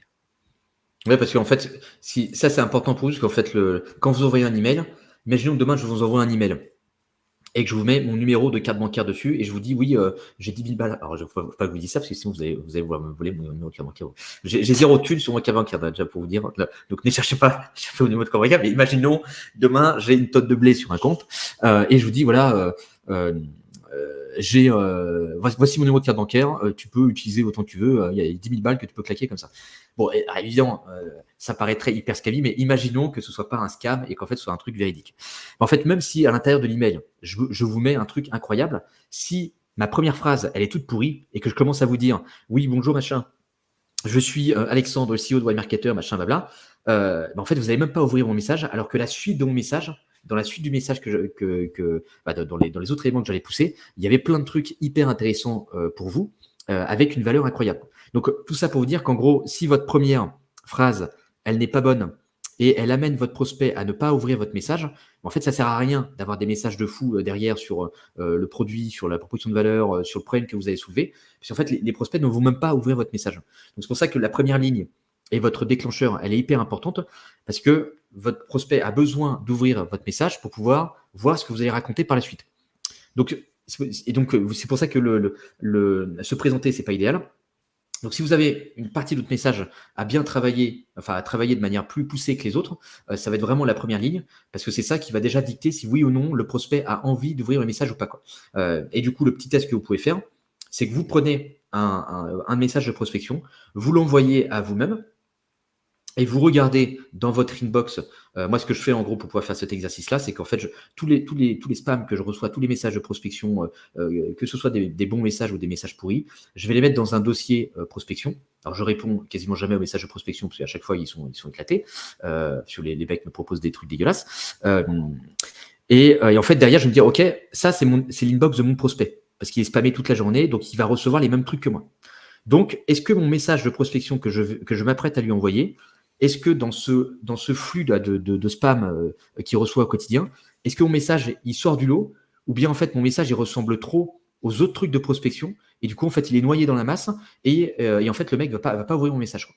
Donc, si ça ressemble trop à un message de prospection, je vais retravailler mon objet, je vais retravailler ma première ligne pour essayer d'avoir un truc qui sort du lot dans l'inbox du prospect et du coup, je sais que ma première ligne sera bien optimisée pour que le mec se dise « Ah putain, c'est bizarre, ça ressemble pas au message de prospection que je reçois normalement, ça. » Donc du coup, peut-être que c'est un mec qui me contacte réellement et c'est pour un truc important. Peut-être que c'est, je sais pas, un mec de mon réseau. Peut-être que c'est un ancien collègue. Peut-être que je sais pas quoi. Enfin, peut-être que c'est un mail personnel et du coup, je dois ouvrir ce message pour savoir de quoi il est question, quoi. Et donc, à partir du moment où j'ai envoyé ce signal-là, là, le prospect, il va ouvrir mon message et du coup, il pourra être exposé à ce que je vais pouvoir lui raconter par la suite. Et là, du coup, il faut que la suite du message, elle soit cohérente, elle soit quand même suffisamment au niveau pour que la personne ait envie de me répondre, quoi. Ouais, et pour amener en plus la slide suivante, c'est vrai qu'on n'y pense pas beaucoup, mais énormément du coup de personnes ont aussi leur boîte mail sur leur téléphone. Et moi, un petit truc que je fais aussi, c'est que je me l'envoie du coup sur ma boîte. Et en fait, quand tu as la notification, tu vois les premières phrases. Et c'est pareil, les premières Mhm. phrases, si les personnes ont une notification de ces emails, tu as déjà une grande idée de ce que va être le message. Donc, si dès la première phase, tu dis, je suis Christophe, on fait ça, ça, ça, bam, tu le vires, tu vas sur ta boîte mail, tu le vires et tu te poses pas de questions. C'est vraiment, voilà, c'est aussi ça. Il faut bien savoir que beaucoup de personnes regardent leur email sur le téléphone. La notification qu'on reçoit, on n'aura que la première phrase ou Mhm. les deux premières phrases. Et pareil, c'est game changer dans votre ouverture. Par exemple, là, si on reste sur ce mail-là, vous voyez le mail de Flavien. En vrai, Flavien, il pourrait faire un petit A/B test sur ce mail-là et modifier le début de sa phrase avec le truc j'ai vu sur ton LinkedIn. C'est en fait tous les trucs de j'ai vu sur votre LinkedIn, enfin tous les machins qui vont être liés un peu à LinkedIn. C'est tellement exploité dans les messages de prospection qu'en fait, il y a des possibilités que dès que le prospect il va voir le mot-clé LinkedIn, il va skipper, il va dégager le truc. Alors qu'en fait, ce que raconte derrière Flavien, c'est un truc intéressant. Mais du coup, là, il pourrait faire un petit test pour enlever tout ce qui est lié au profil LinkedIn et peut-être avoir une tour de phrase un petit peu différente en mode tiens, hello Milan, je crois que c'est toi qui gères les listes et les campagnes chez machin truc. Et là, du coup, il a un truc un petit peu différent quoi, qui va pas être associé à ce côté prospection en LinkedIn. Et la finalité, c'est la même chose. Quoi. Ou bien le côté LinkedIn, il va pouvoir l'amener un petit peu plus tard dans sa phrase. Du coup, comme ça, il ne sera pas visible directement dans la preview du message. Quoi. Donc ça, c'est un petit test, par exemple, qu'il pourrait lui faire et voir si ça joue sur son taux d'open et sur le taux de réponse qu'il arrive à avoir derrière. Quoi. Mais c'est vrai que maintenant, LinkedIn est presque, je vais pas dire un spam word, mais pas loin. Quand on a le mot LinkedIn dès le début, on soupçonne très fortement un message de prospection, tellement ça est utilisé. Et Mhm. c'est vrai, ouais. Petite astuce Alexandre aussi, celle-là qui est super importante. Bah, du coup, quand vous envoyez des messages qui sont relativement courts, l'intérêt aussi, c'est que là, le mail que vous voyez ici, c'est le mail que je vous ai montré de Faro, là, le dernier mail. Là. Donc, vous voyez sur desktop, il paraît quand même relativement court, mais dès qu'on arrive sur du mobile, bah, ça peut vite vous faire en fait des paragraphes assez indigestes. Donc là, c'est correct, hein, parce qu'en fait, ça, c'est le format de mobile qui va être le plus petit aujourd'hui, parce que ça va être un iPhone 13 mini. Donc en fait, la plupart du temps, les tailles d'écran des smartphones aujourd'hui sont plus gros. Mais nous, ce qu'on veut, en fait, c'est supprimer toutes les frictions potentielles entre vous et le prospect. Donc, toutes les frictions, ça va être, bah, déjà, il faut qu'il lise votre message, il faut qu'il puisse vous répondre facilement. Enfin, en gros, tous les micro-freins qui pourraient l'amener à mettre votre message de côté, à ne pas vous répondre, ou à se dire, ouais, je traite ça plus tard, c'est bon, on s'en fout, c'est pas important. En fait, on veut supprimer tout ça et on veut que vous répondre, ce soit plus facile que de vous mettre de côté, que d'y repenser plus tard. On veut que le prospect puisse, sur le pouce, comme ça, rapidos, répondre hyper facilement à votre message, sans que ça nécessite une grosse réflexion de son côté, sans que ce soit compliqué de vous répondre. Et donc, du coup, la taille de votre message va jouer. Parce que si quand le prospect, il ouvre votre message, il a l'impression de recevoir un pavé, il se dit, oh non, c'est bon, elle est trop long, j'ai pas le temps, là, je suis dans le métro, j'ai mon arrêt dans 2 minutes, là, c'est bon, flemme, je lis pas le bordel. Donc, nous, on veut avoir en fait un message, quand il va ouvrir, il a quasiment la totalité de son message sur son écran. Et du coup, ça va enlever la micro-friction de j'ai l'impression que le message est long, parce qu'en fait, il n'aura pas besoin de scroller. Et le scroll, ça peut être une micro-friction qui va l'amener finalement à quitter votre message et à pas vous répondre parce qu'en fait, oh non, flemme, c'est bon, pas envie de scroller, je dégage. Quoi. Donc là, avec des messages comme ça qui sont relativement courts, le prospect n'a pas besoin de scroller, et donc du coup, vous avez plus de probabilité d'avoir une réponse, enfin, ou en tout cas d'avoir une lecture et d'avoir une réponse si derrière le message est bien construit. Yes. Et donc oui, la reco, si vous pouvez faire des messages de moins de 100 mots, c'est bien. Maintenant, ça peut être compliqué de faire des messages de moins de 100 mots quand vous n'avez pas l'habitude de le faire. Donc au début, vous allez peut-être viser 120, 130 mots, et après, petit à petit, plus vous pouvez descendre, mieux c'est pour vous. Yes. On devait faire du coup un petit workshop d'analyse d'un cold email en direct. On est déjà à 1h17 de live, donc je sais pas si on va le faire aujourd'hui. On pourra reprogrammer peut-être un live avec Alex ou faire un atelier pour le faire. Sauf si y en a qui sont vraiment chauds, peut-être on le fait, ou alors on peut prendre 5-10 minutes pour Bah répondre si, aux allez-y quand même, questions-réponses. je sais que moi je blablate beaucoup, sinon après les gens ils vont me fouetter sur LinkedIn, ils vont me dire ouais putain, vous nous vendez du rêve et tout, et puis derrière ça délivre pas quoi. Donc ouais, moi j'ai juste un meeting à 30, mais du coup on a quand même le temps peut-être de prendre un ou deux messages. Donc si quelqu'un est suffisamment chaud pour se faire fouetter en direct devant des centaines et des milliers de personnes, bah vous pouvez venir quoi. Ouais, si jamais il y a quelqu'un qui est chaud, du coup, vous pouvez nous le dire, on vous envoie les invitations pour monter. Sinon, si vous avez des questions aussi, n'hésitez pas, c'est le moment aussi de poser vos questions, parce qu'on arrive du coup à la fin de ce webinaire. Mais s'il y a vraiment quelqu'un qui veut qu'on analyse en direct, du coup, sa campagne, n'hésitez pas à vous manifester, on vous envoie le lien pour monter sur scène. Mais il faut être réactif parce que Alex va devoir nous Ouais. quitter d'ici 10 minutes. Et sinon, s'il y a des questions en attendant, n'hésitez pas.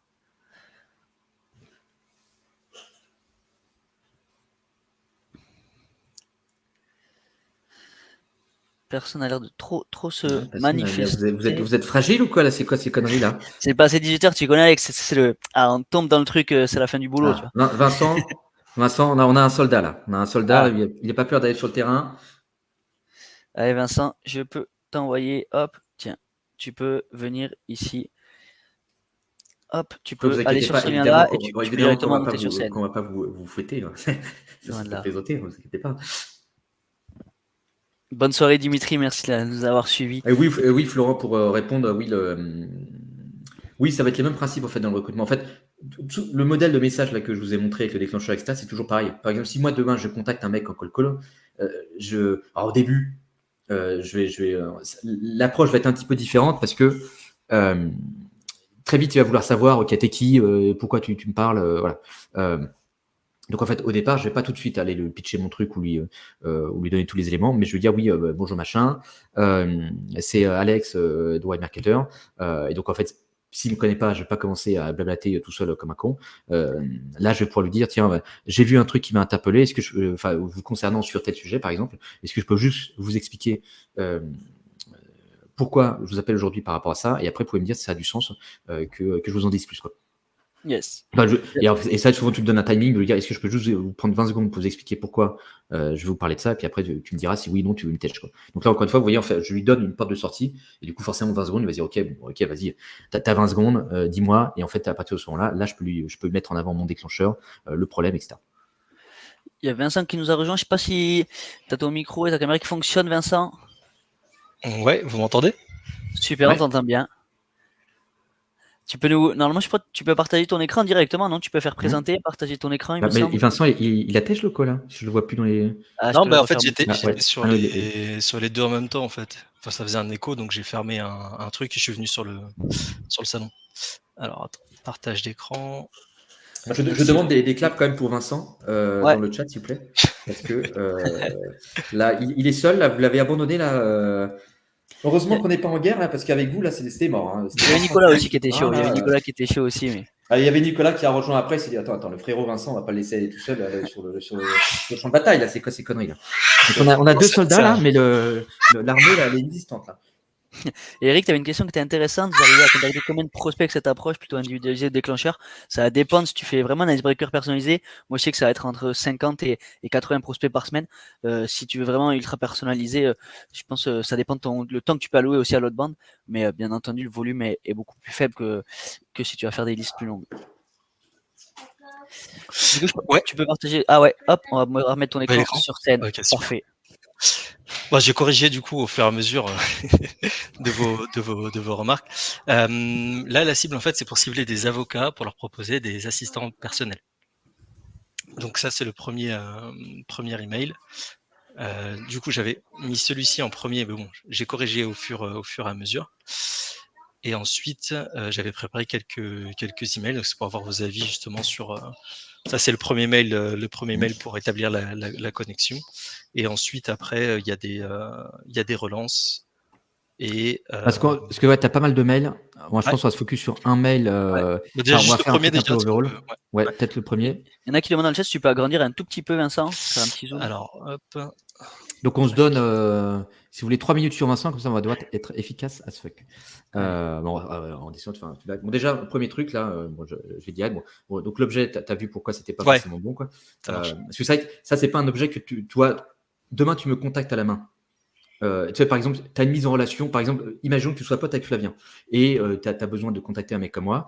Flavien va dire vas-y, contacte le frérot, là, Alexandre, parce que je le connais bien et tout. Contacte-le de ma part. Jamais tu vas me faire un objet comme ça, toi. Carrément. Tu vois, et du coup, en fait, pour les objets, tu peux te mettre dans une posture comme ça de imaginons que ce soit quelqu'un qui m'est mis en relation. Comment je contacterai cette personne demain? Qu'est-ce que je mettrai comme objet? Et là, tu verrais qu'en fait, à chaque fois qu'on contacte des gens qu'on ne connaît pas, on se met un peu en mode super vendeur à faire des dingueries. Là, et en fait, on fait n'importe quoi. Et donc, en fait, tu vois, et du coup, ça paraît pas naturel. Et on voit tout de suite que, ok, c'est pas un email normal, quoi. C'est pas un email d'une personne, tu vois, légitime, quoi. Donc ça, bon, déjà, l'objet, voilà. Voilà pour la partie objet. L'autre point, c'est qu'après, le côté j'espère que vous allez bien, le problème, c'est que ça va être le tout début de ton message.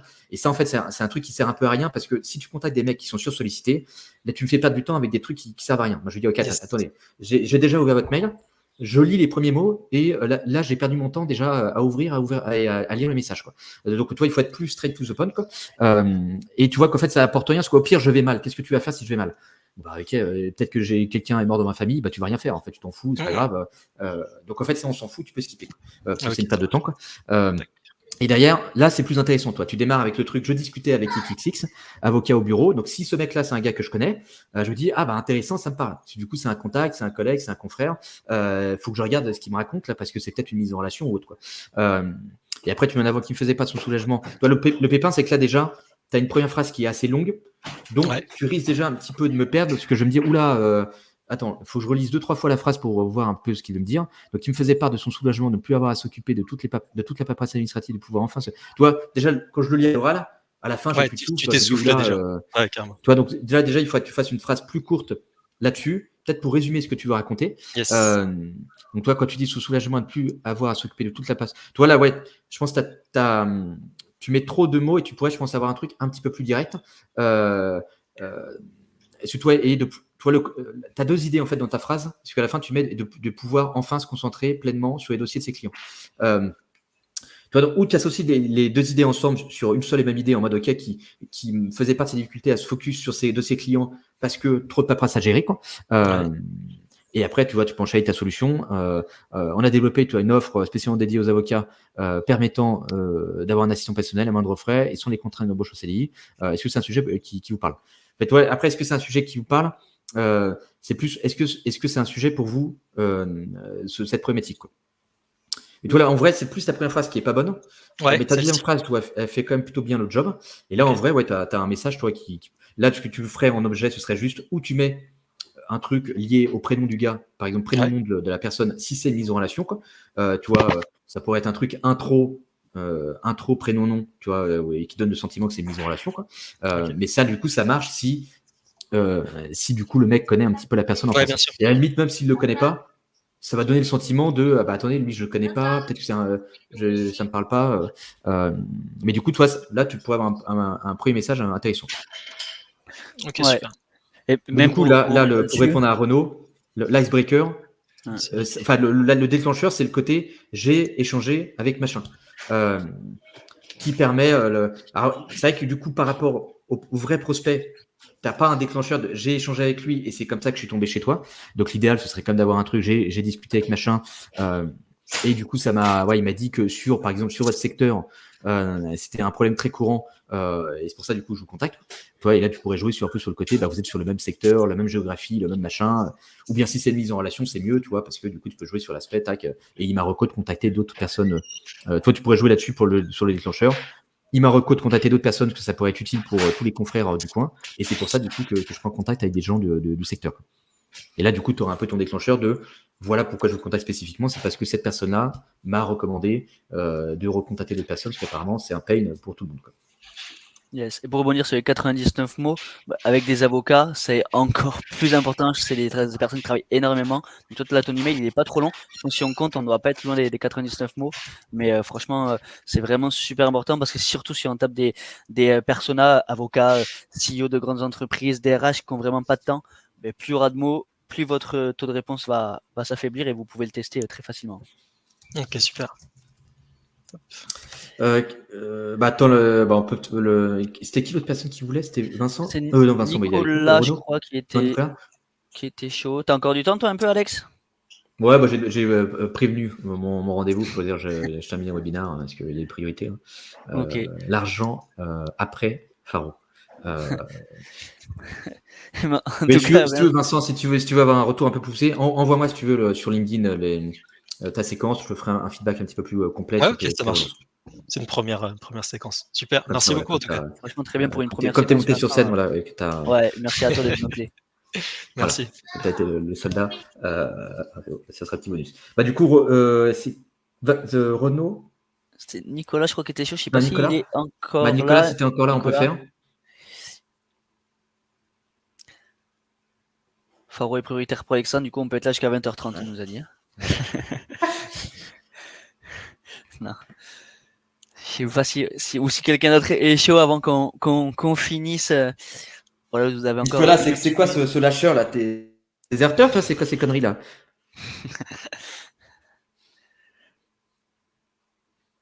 Et donc, du coup, pour répondre à les questions de Loïc, en fait, les déclencheurs, c'est souvent une grosse difficulté, les déclencheurs pour les gens. Pour trouver les déclencheurs, il faut poser la question de, OK, si demain je pouvais contacter seulement c'est comme ça que je fais maintenant avec mes clients, parce que forcément mes clients aussi me racontent des conneries. Quand je leur demande c'est qui leur audience et tout, ils commencent à me bullshiter, à me dire nous on cible la terre entière, quoi. Voilà. Et en réalité c'est pas la terre entière, parce que quand je leur donne des trucs plus précis, je leur dis OK, donc demain si je contacte cette boîte là, c'est votre cible ça. Non, c'est pas notre cible parce que machin, là. Donc, bref, donc le bon truc là-dessus pour vous forcer à trouver en fait les déclencheurs, c'est de vous poser la question OK, imaginons que demain je n'ai la possibilité que de contacter 10 entreprises. Et si je n'arrive pas à closer l'une de ces 10 entreprises, ma boîte, elle est dead. C'est terminé, je ne peux rien faire d'autre, quoi.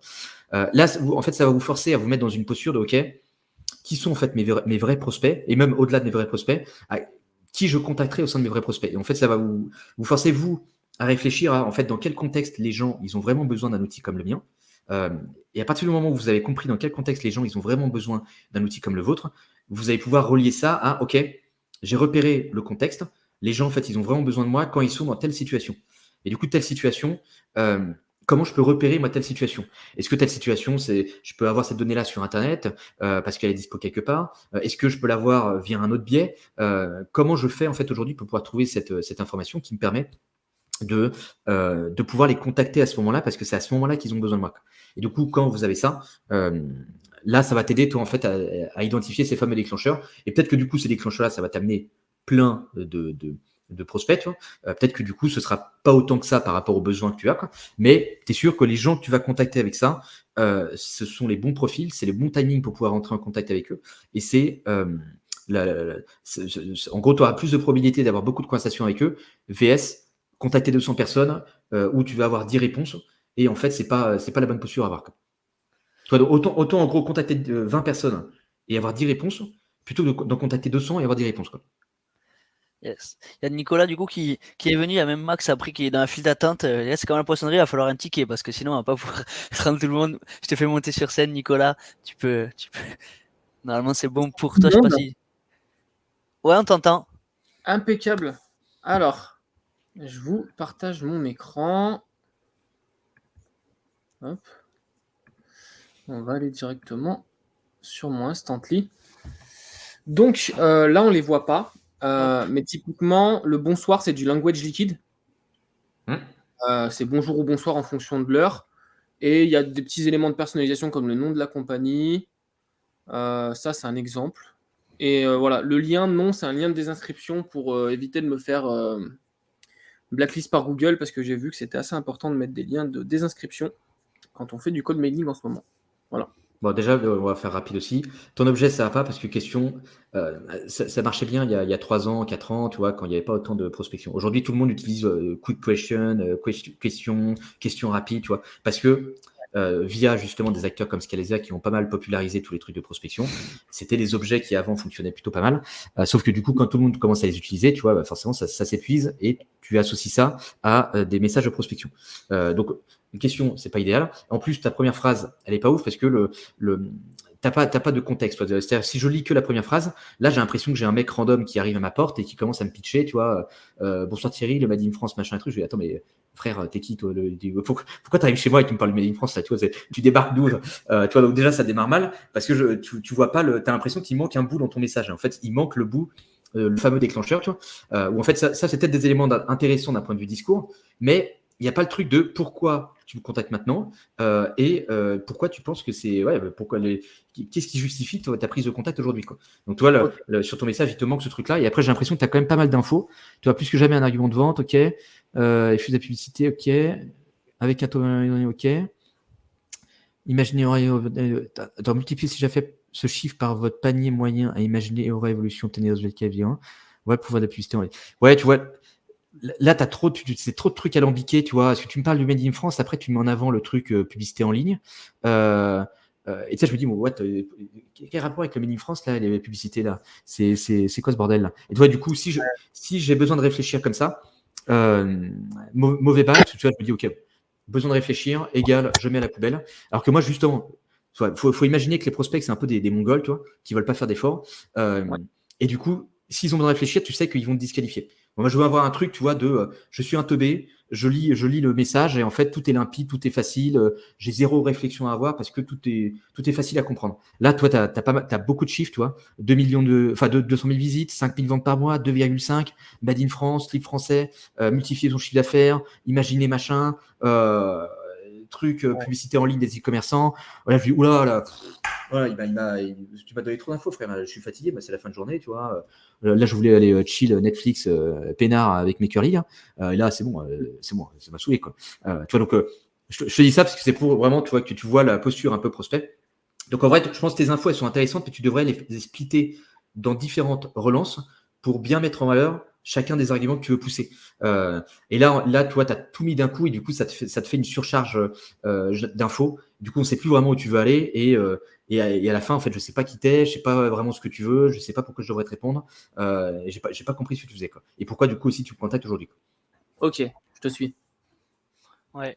Et pour rebondir sur l'accroche, par exemple, le Made in France, toi qui te manque un peu du coup de déclencher un contexte, tu peux utiliser sur une typique le salon du Made in France, tu vas récupérer tous les acteurs qui ont fait ce salon-là, et là tu peux utiliser, je passe à votre stand dans le salon, etc. Et là, à ce moment-là, tu as un contexte qui est intéressant. Et surtout, moi on l'a toujours dit, surtout à mes débuts, et même encore ça m'arrive du coup d'en mettre deux, et on me dit hop hop hop, ton email il est pas bon. Un email, un pain, une réponse. Parce que si tu dis, vous avez ce problème-là, ce problème, ce problème-là, en fait, tu as envie d'un peu tout dire ce que tu réponds, et il faut vraiment que tu fasses une séquence qui soit dédiée du coup sur un pain spécifique, ou alors tu fais 2 ou 3 emails différents où tu vas aller à un autre pain du coup sur le deuxième email, mais vraiment reste sur une problématique spécifique, soit le Made in France, soit du coup le taux de conversion, soit les visites mensuelles ou la publicité méta, mais tu peux pas aller sur les 3 ou 4 parce que comme m'a dit Alex, le personne va se dire oh ça fait beaucoup de trucs à la fois, j'ai limite pas quoi répondre quoi. Ouais, ok. Très clair. Et là, toi, par rapport à toi, ton déclencheur, en fait, là-dessus, en fait, il faut que tu ailles cibler. En fait, toi, tu cibles, d'après ton message, des boîtes qui ne font pas déjà de l'ADS. Donc, déjà, tu vas pas. Il faut que tu ailles voir des boîtes qui font du Made in France et peut-être que tu joues sur l'aspect machin.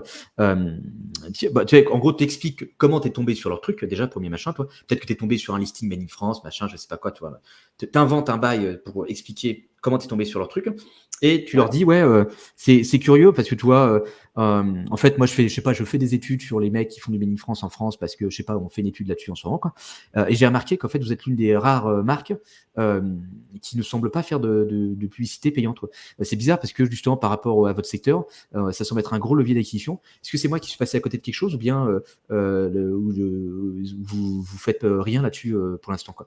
Et toi, là, du coup, tu as ton petit angle et après, dans tes relances, tu pourras accentuer le fait de, bah tiens, en fait, le Made in France aujourd'hui, c'est un truc qui cartonne d'un point de vue publicité. Et du coup, c'est un levier hyper efficace et c'est pour ça, du coup, toutes les marques y vont. Curieux de savoir ce qui vous a amené finalement à pas exploiter ce levier. Exemple avec machin truc, tu vois, le site français qui a fait tes résultats en faisant ça. Est-ce que ça a déjà été un sujet chez vous d'accélérer sur la partie acquisition payante? Et toi, du coup, tu vois, en fait, là, j'isole tes idées pour les amener en plusieurs fois. Et après, toi, par exemple, troisième email que tu pourrais faire, ça pourrait être, bah, tiens, dans mon précédent email, je vous parlais du slip français. Je vous ai fait une petite vidéo pour vous montrer ce qu'ils mettent en place et comment vous pourriez vous en inspirer par rapport à votre contexte actuel. N'hésitez pas à me faire un retour après l'avoir visionné. Ok. Et à la fin, tu t'amènes les 4 derniers messages, ça pourrait être, bah tiens, je viens juste vérifier que les messages ne sont pas perdus en cours de route. Dans le doute, voilà, je vous envoie encore un petit message pour savoir ce qu'il en est, quoi. Au top. Très clair. Et du coup, tu avais un dernier, puis après, je pense qu'on va s'arrêter là. C'était qui? C'était Max, ouais. Merci beaucoup Martin. Nicolas pour être monté sur scène en tout cas. Merci à vous. Bonne soirée. Bah, je t'en prie. Merci toi À aussi. plus tard. Allez Max, hop, si t'es là Max, tu peux nous partager. Salut, merci beaucoup. Vous Avec m'entendez? plaisir. Ouais, on t'entend Ouais. très bien. Parfait.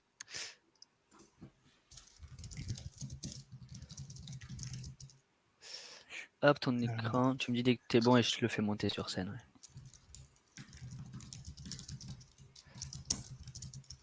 Normalement, j'ai fait présenter là. Tchac, je le vois pas. T'as réfléchi. Ah, il faut que j'autorise simplement mon navigateur pour la présentation. Ah yes. C'est bon, je suis sur les paramètres. Je vais juste devoir quitter et réouvrir le navigateur. Vas-y, pas de souci. Donc, du coup, après que tu quittes Rouvre, pour répondre à la question de Vincent, sur combien de mails on met dans les séquences au code email. En fait, moi, j'ai une règle là-dessus où quand tu n'as plus rien à raconter, c'est finito. C'est comme tu as un gun, tu vois, ou tu as un arc, tu as des flèches avec toi. Bon, quand tu as gaspillé toutes tes flèches, c'est fini. T'arrêtes, quoi, tu vois. Donc là, c'est un peu pareil. C'est-à-dire, chaque relance doit être une flèche unique. Donc, dans le sens où tu dois mettre en avant une information que tu n'as pas mis en avant avant. Tant que tu pousses des nouvelles idées, des nouvelles infos, des nouveaux angles, tu vois, des nouveaux trucs que tu n'as pas raconté avant, c'est pertinent de continuer à relancer. Mais dès que tu as l'impression de tourner en rond sur ton argumentaire, dès que tu commences à dire au prospect oui, vous m'avez pas répondu, vous m'avez pas encore répondu, machin, enfin, dès que tu tombes un peu sur des relances comme ça assez bateau, tu sais que là, en fait, tu n'as plus vraiment de matière à raconter aux gens et du coup, il faut t'arrêter, quoi. Mais tant que tu as des choses à dire, en vrai, tu peux poursuivre, quoi. D'où le fait qu'il faut bien isoler chacune de ces idées parce qu'en fait, quand tu as tout raconté au mec, tu n'as plus rien à dire, quoi. Et donc, du coup, tu ne pourras pas faire de relance, quoi. Ouais. Alors, donc ça, on a un truc plus formel. Je vous cite en tant que membre de OK. Donc là, Potentiel juste pour un pour truc préciser, l'objet du mail qui n'est pas écrit là, donc c'était les membres de l'AFTE s'intéressent à Piteas Capital, donc le nom de notre entreprise, et l'AFTE, pour info, c'est l'Association française des trésoriers d'entreprise. Ok. Là, ce qui est bien, c'est du coup, tu vois, la FTE, si c'est un truc que vous avez en commun, tu vois, un élément de contexte en commun, c'est intéressant. Parce que tu dis, attends, peut-être que c'est un mec de la FTE, machin, blabla, je sais pas quoi. Enfin, peut-être c'est un bail important, tu vois, d'un mec qui fait partie de l'organisation. Du coup, faut que je guette, quoi. Et en plus, toi, tu parles d'une potentielle collaboration entre Terega et machin. Et là, pareil, à ce stade-là, tu vois, je sais pas, du coup, forcément, qui t'es. Je sais pas si c'est toi qui va m'apporter de la valeur ou bien si c'est plutôt toi qui va me vendre un truc, quoi. Donc, toi, là, en fait, c'est pas trop mal puisque tu poses les bases, mais à ce stade-là, j'arrive pas trop à voir, ok, est-ce que ça a vraiment de l'intérêt pour moi? Du coup, il faut que je continue à lire pour savoir en fait c'est quoi ce type de collaboration, toi. Est-ce que, parce qu'en fait, comme je sais pas qui t'es, je peux pas déjà savoir, est-ce que en fait c'est un média, est-ce que c'est, je sais pas, un truc intéressant pour moi et du coup c'est intéressant de faire une collaboration, quoi. Ou bien est-ce que en fait c'est un mec qui veut me vendre un truc et là du coup c'est peut-être potentiellement moins intéressant. Donc sur le départ, ça peut être cool. Mais peut-être que derrière, quand il va voir que tu as un truc à lui vendre, là, ça va être moins cool et ça va peut-être un petit peu plus flopper, quoi. Donc après, t'enchaînes. En effet, nous travaillons déjà avec plusieurs entreprises, banques qui investissent de solutions de financement, des consolidantes. Toi, là, c'est un peu. Déjà, tu as un peu des. Alors, c'est peut-être lié à ton marché, mais tu as un peu tu vois, un jargon et du coup, une phrase assez longue. Et toi, tu me dis que tu travailles plusieurs entreprises membres, mais tu me dis pas forcément qui. Et tu vois des boîtes avec qui je pourrais créer une connexion par rapport à ce que je fais, quoi. Donc ça, c'est pas idéal, quoi. Et là, du coup, tout de suite, je sais que, ok, en fait, c'est un mec qui veut me vendre des trucs pour les solutions de financement. Bon, super, bas les couilles parce que c'est pas un sujet pour moi, quoi. Et en plus, après, t'enchaînes, toi, tu continues avec, ok, nos solutions, machin. Et là, je me dis, ok, non, Max, il abuse, le frère, là. Il débarque, il balance toute sa sauce sur ce qu'il fait, quoi. Et toi, je me dis, ok, j'ai l'impression d'avoir le gars qui me pitch au téléphone, là, d'avoir le flyer dans ma boîte aux lettres, quoi. Donc là, toi, il y a moyen que le prospect, il se casse à ce stade de ton email parce que tu lui donnes pas suffisamment de matière par rapport au problème.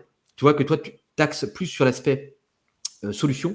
Et du coup, j'ai pas le truc de je pense que ça pourrait avoir de l'intérêt pour toi parce que blabla, plupart du temps, les problèmes qu'il y a là-dessus, c'est X, Y, Z. On sait que ça peut être un gros enjeu qui freine, je sais pas quoi, la croissance de la boîte, machin, etc. D'autre côté, on a déjà accompagné plusieurs entreprises membres, blabla, entre parenthèses X et X, qui sont similaires à ce que vous faites aujourd'hui, pour les aider à atteindre résultats X, Y, Z. Voilà. Est-ce que ça aurait du sens pour vous aussi de travailler là-dessus, ou bien tu pourrais le tourner un peu autrement? Est-ce que c'est un sujet aussi pour vous de travailler sur ce scope-là cette année, quoi, dans votre roadmap ou autre, quoi. Toi, donc tu pourrais très bien diviser ton message par deux et beaucoup moins l'orienter sur la partie solution et plus mettre en avant la situation de ton prospect. Toi, faut que tu arrives à lui décrire une situation que lui vit pour lui montrer que, ok, la sauce dans laquelle vous êtes actuellement, c'est une sauce que nous, on peut régler, quoi. Et on aide déjà des boîtes à la régler, quoi. Mais dans un premier temps, voilà, j'ai envie de savoir, est-ce que ce truc-là, ça peut être un sujet pour vous ou bien pas du tout, quoi. Donc, tu vois, là, il faudrait que tu le coupes en deux et qu'en fait, ta partie solution, elle soit beaucoup plus succincte et que tu mettes beaucoup plus l'accent sur le pain, quoi. Parce que sinon, tu vas pas essayer de susciter un intérêt et le mec va se casser s'il ne fait pas partie des 3%. Toi, là, ton message, il va fitter avec des gens qui font partie de 3%, qui vont dire, ah bah Max, trop bien, on était sur ces sujets-là, ah bah oui, pourquoi pas en discuter et voir si ça a du sens pour nous, quoi. Sauf qu'en fait, les 3%, tu vas vite les épuiser. Donc, il faut que toi, tu adresses des gens que tu pourrais convertir, mais que tu peux pas adresser de cette manière-là, quoi. Ok. Ok, très clair. Qu'est-ce que tu recommanderais, parce que tu parlais de citer des clients avec qui on travaille, dans le cas où nous, on ne peut pas forcément en parler parce qu'on a des solutions qui sont confidentielles, et donc on ne peut pas afficher tous nos clients. Qu'est-ce que tu recommanderais pour gagner un petit peu en autorité ou que le prospect se reconnaisse? Bah, tu peux dire où tu mets en avant le nombre de boîtes que vous accompagnez, ou s'il sait très bien que tu ne peux pas mentionner parce que c'est privé, tu vois, parce qu'en fait c'est classique dans votre secteur, qu'il y a, il y a le secret en fait qui entoure tout ça, quoi. Bah là, tu peux simplement garder un petit peu ce que tu as, tu vois, en mode plusieurs membres, entreprises membres, similaires. Enfin, tu vois, forcément, comme tu n'as pas les noms, c'est un petit peu moins impactant, quoi. Mais du coup, d'où le fait que si tu cites le bon problème, comme l'avait fait Flavien tout à l'heure sur son message quand il faisait sa prospection, ça va rassurer le prospect sur OK, je parle à quelqu'un qui a une vraie expérience terrain sur le sujet, quoi. Parce que s'il me cite tel problème, c'est qu'il a l'habitude d'échanger avec des boîtes de mon secteur. Et donc, je sais qu'il ne me raconte pas du bullshit par rapport au fait qu'il travaille déjà avec des boîtes similaires à moi, quoi. Donc, toi, d'où le fait que ta section problème, là, elle est hyper importante, parce que c'est ça qui va te permettre de rassurer le prospect sur ta crédibilité sur ce sujet-là, quoi. Et là, tu vois que ton message il est beaucoup trop auto-centré sur ce que vous faites. Et je ne vois pas, toi, le côté très expertise terrain que vous avez sur l'industrie du prospect, quoi. Ouais. Ok. Donc, toi, le point de Ça focus là-dessus, c'est mériterait vraiment du pas coup cool. de segmenter un peu plus, parce que là, c'est vrai que le message est un peu générique. Il faudrait segmenter encore par secteur d'activité, ce qu'on a fait sur d'autres campagnes. Mais parce qu'en fait, on a une offre assez large qui couvre plusieurs problématiques et qui répond à plusieurs besoins. Donc, c'est vrai qu'il faudrait peut-être segmenter un peu plus et Ouais. s'orienter plus sur certaines problématiques en fonction des secteurs. Moi, il y a quelque chose qui m'interpelle directement, et c'est vrai qu'on n'en parle pas assez souvent, c'est la signature Max Portier, business développement représentative. Il y a quelque chose, nous, qu'on met toujours en avant et qu'on essaie de faire, c'est de parler en fait un peu de pair. Un exemple, tu cibles des CEO, essaie d'utiliser le compte email de ton CEO, il aura l'impression du coup d'être en valeur du coup ton prospect avec en fait un profil BDR, SDR, etc. Tu arrives avec tes grands sabots, directement Ouais. la signature, en plus elle est grosse, tu vois, il va directement cramer que c'est une email de prospection. Tu parles à des sales, tu utilises un profil de sales, tu parles à des head of sales, tu utilises un profil de head of sales, tu parles à des grosses, tu utilises un profil de grosses, mais essaie vraiment de respecter, tu sais, hiérarchiquement comme ça. Et franchement, ça fonctionne bien parce que la personne a l'impression de parler avec quelqu'un qui fait exactement la même chose que lui et t'es un peu moins cramé qu'avec un profil BDR, SDR. D'accord. Ok, intéressant. Ah, et du coup, je rebondis sur les deux trucs. C'était quoi, le Loïc de mettre, oui, en gros, Loïc, pour répondre à ta question, parce que j'avais commencé à répondre sur le chat, l'histoire là, de la relance un peu bateau, tu vois, en mode, tiens, je viens voir voilà, si mon mail il s'est pas perdu en cours de route. Ça, c'est ce que j'appelle un email, enfin une relance ping. La relance ping, toi, c'est une petite carte joker que tu vas pouvoir utiliser qu'une seule fois. Si tu l'utilises une fois dans ta séquence, ça va. Mais en fait, ce qui va saouler le prospect, c'est que tu réutilises ce genre de relance tout le temps. Tu vois, et c'est souvent ce qui se passe en fait par email, où les mecs, quand ils vont te relancer, en fait, ils t'apportent pas de nouvelles informations. Mais toi, si je t'ai pas répondu à tes précédents messages, c'est qu'en fait, les arguments que tu m'as poussés, bah, ils n'étaient pas suffisamment bons pour que ça justifie une réponse. Donc, c'est pas en m'envoyant un truc, tu m'as pas répondu, que je vais te répondre. Et donc, c'est pas en me spammant de messages, tu m'as pas répondu, que tout d'un coup, je vais me dire, ah bah oui, je t'ai pas répondu parce que j'ai pas vu ton message, ou je sais pas quoi. Surtout si tu sais qu'en fait, le prospect a ouvert ton message, tu sais qu'il a été exposé à ce que tu lui racontais. Donc, s'il a été exposé et qu'il t'a pas répondu, tu sais que finalement, ça n'a pas suscité un intérêt suffisamment fort, quoi. Donc, la petite relance ping, c'est un truc que tu vas utiliser une seule fois parce que ça arrive assez souvent qu'en fait, les prospects, il y a un intérêt, mais ils mettent ton message de côté parce qu'ils vont te répondre plus tard. Et en fait, la petite relance ping permet, tu vois, de voir est-ce qu'il y a un intérêt, vous avez juste zappé de me répondre parce que, je sais pas, vous êtes sous l'eau, machin, mais il y a un intérêt, quoi. Ou bien est-ce qu'il n'y a pas d'intérêt et vous n'allez pas répondre à ce message-là, vous allez me répondre en mode oui, j'ai reçu, mais pas intéressé, quoi. Et donc là, du coup, toi, tu es fixé sur est-ce qu'il y a de l'intérêt ou pas, quoi. Mais ça, du coup, tu peux le faire une seule fois. Si tu le fais plusieurs fois, ça va saouler les prospects parce qu'ils vont se dire ok, non, mais le mec, il me spamme, il me raconte rien de nouveau, il n'y a pas d'argument supplémentaire. Arrête de m'envoyer des trucs qui servent à rien, quoi. Si je te réponds pas, c'est que je suis pas intéressé, quoi. Et après, du coup, pour répondre à la question de Damien sur les éléments en gras. Pareil, les éléments en gras, moi, j'aime pas trop mettre trop de forme dans mes messages parce que justement, en fait, quand tu envoies un message à la main à quelqu'un, tu mets pas du gras sur un message parce que tout de suite, ça envoie un signal de message trop chiadé et message, du coup, automatisé ou message de prospection. Nous, ce qu'on veut, c'est redonner le sentiment, comme le mail de Flavien, ou quand vous lisez le mail de Flavien, on a un peu l'impression qu'il l'a fait à l'arrache, quoi. Il est tombé sur le mec, il avait 2 meetings, 5 minutes entre 2 meetings pour écrire un email. Et du coup, il va pas se prendre la tête à essayer de faire un truc chiadé. Il va faire un petit truc vite fait. Mais du coup, ça paraît beaucoup plus naturel que de mettre du gras partout et d'avoir un truc trop léché qui donne le sentiment que c'est trop préparé. Et du coup, qu'en fait, c'est artificiel, que c'est pas naturel, quoi. Ouais. Et ta question, Eric, est intéressante. Comment on fait pour prospecter si on utilise un profil SEO et que finalement c'est le SDR qui prend le relais? Bon, toujours, hein, je pense que vous le savez, ne pas utiliser l'adresse principale de la personne sur lequel tu prends le profil. Parce que s'il y a un problème de livrabilité, après son inbox sera directement impacté. Donc, si tu as le profil de ton CEO, que tu as une adresse mail secondaire que tu as créée spécifiquement pour ton outbound, derrière ton SDR peut répondre avec le profil de ton CEO, le prospect n'en saura rien. Et quand tu arrives au rendez-vous, tu fais une mise en relation avec la personne qui fait les démos et le prospect sera totalement habitué à parler à un sales et pas directement au CEO. Je pense qu'il n'y a aucun souci. Nous, personnellement, on le fait sur Faro avec plein de profils et après, ça arrive dans l'équipe sales ou sur une autre personne. Et il n'y a jamais eu moi, j'ai jamais eu de retour en mode, je croyais que j'allais faire un call avec le CEO. Peut-être très, très, très, très rarement, quoi. Donc, pas de souci là-dessus, je pense. Ok, je pense qu'on est arrivé au bout. Ouais. Merci en tout cas pour votre analyse. Merci à toi, Max, d'être monté sur scène. Bonne soirée. Merci, toi aussi. À plus tard, ciao. Mais ouais, en tout cas, merci à tous pour ce webinaire. C'est vrai que ça fait 1h50 du coup qu'on est en live, donc c'est un beau webinaire. Donc merci à tous ceux qui sont restés jusqu'à la fin. J'espère que ça vous a plu. Merci beaucoup Alex qui nous a apporté comme d'hab énormément de valeur sans rentrer dans le bullshit. Il dit quand c'est bon, il dit quand c'est pas bon, et c'est ça qu'on aime chez lui.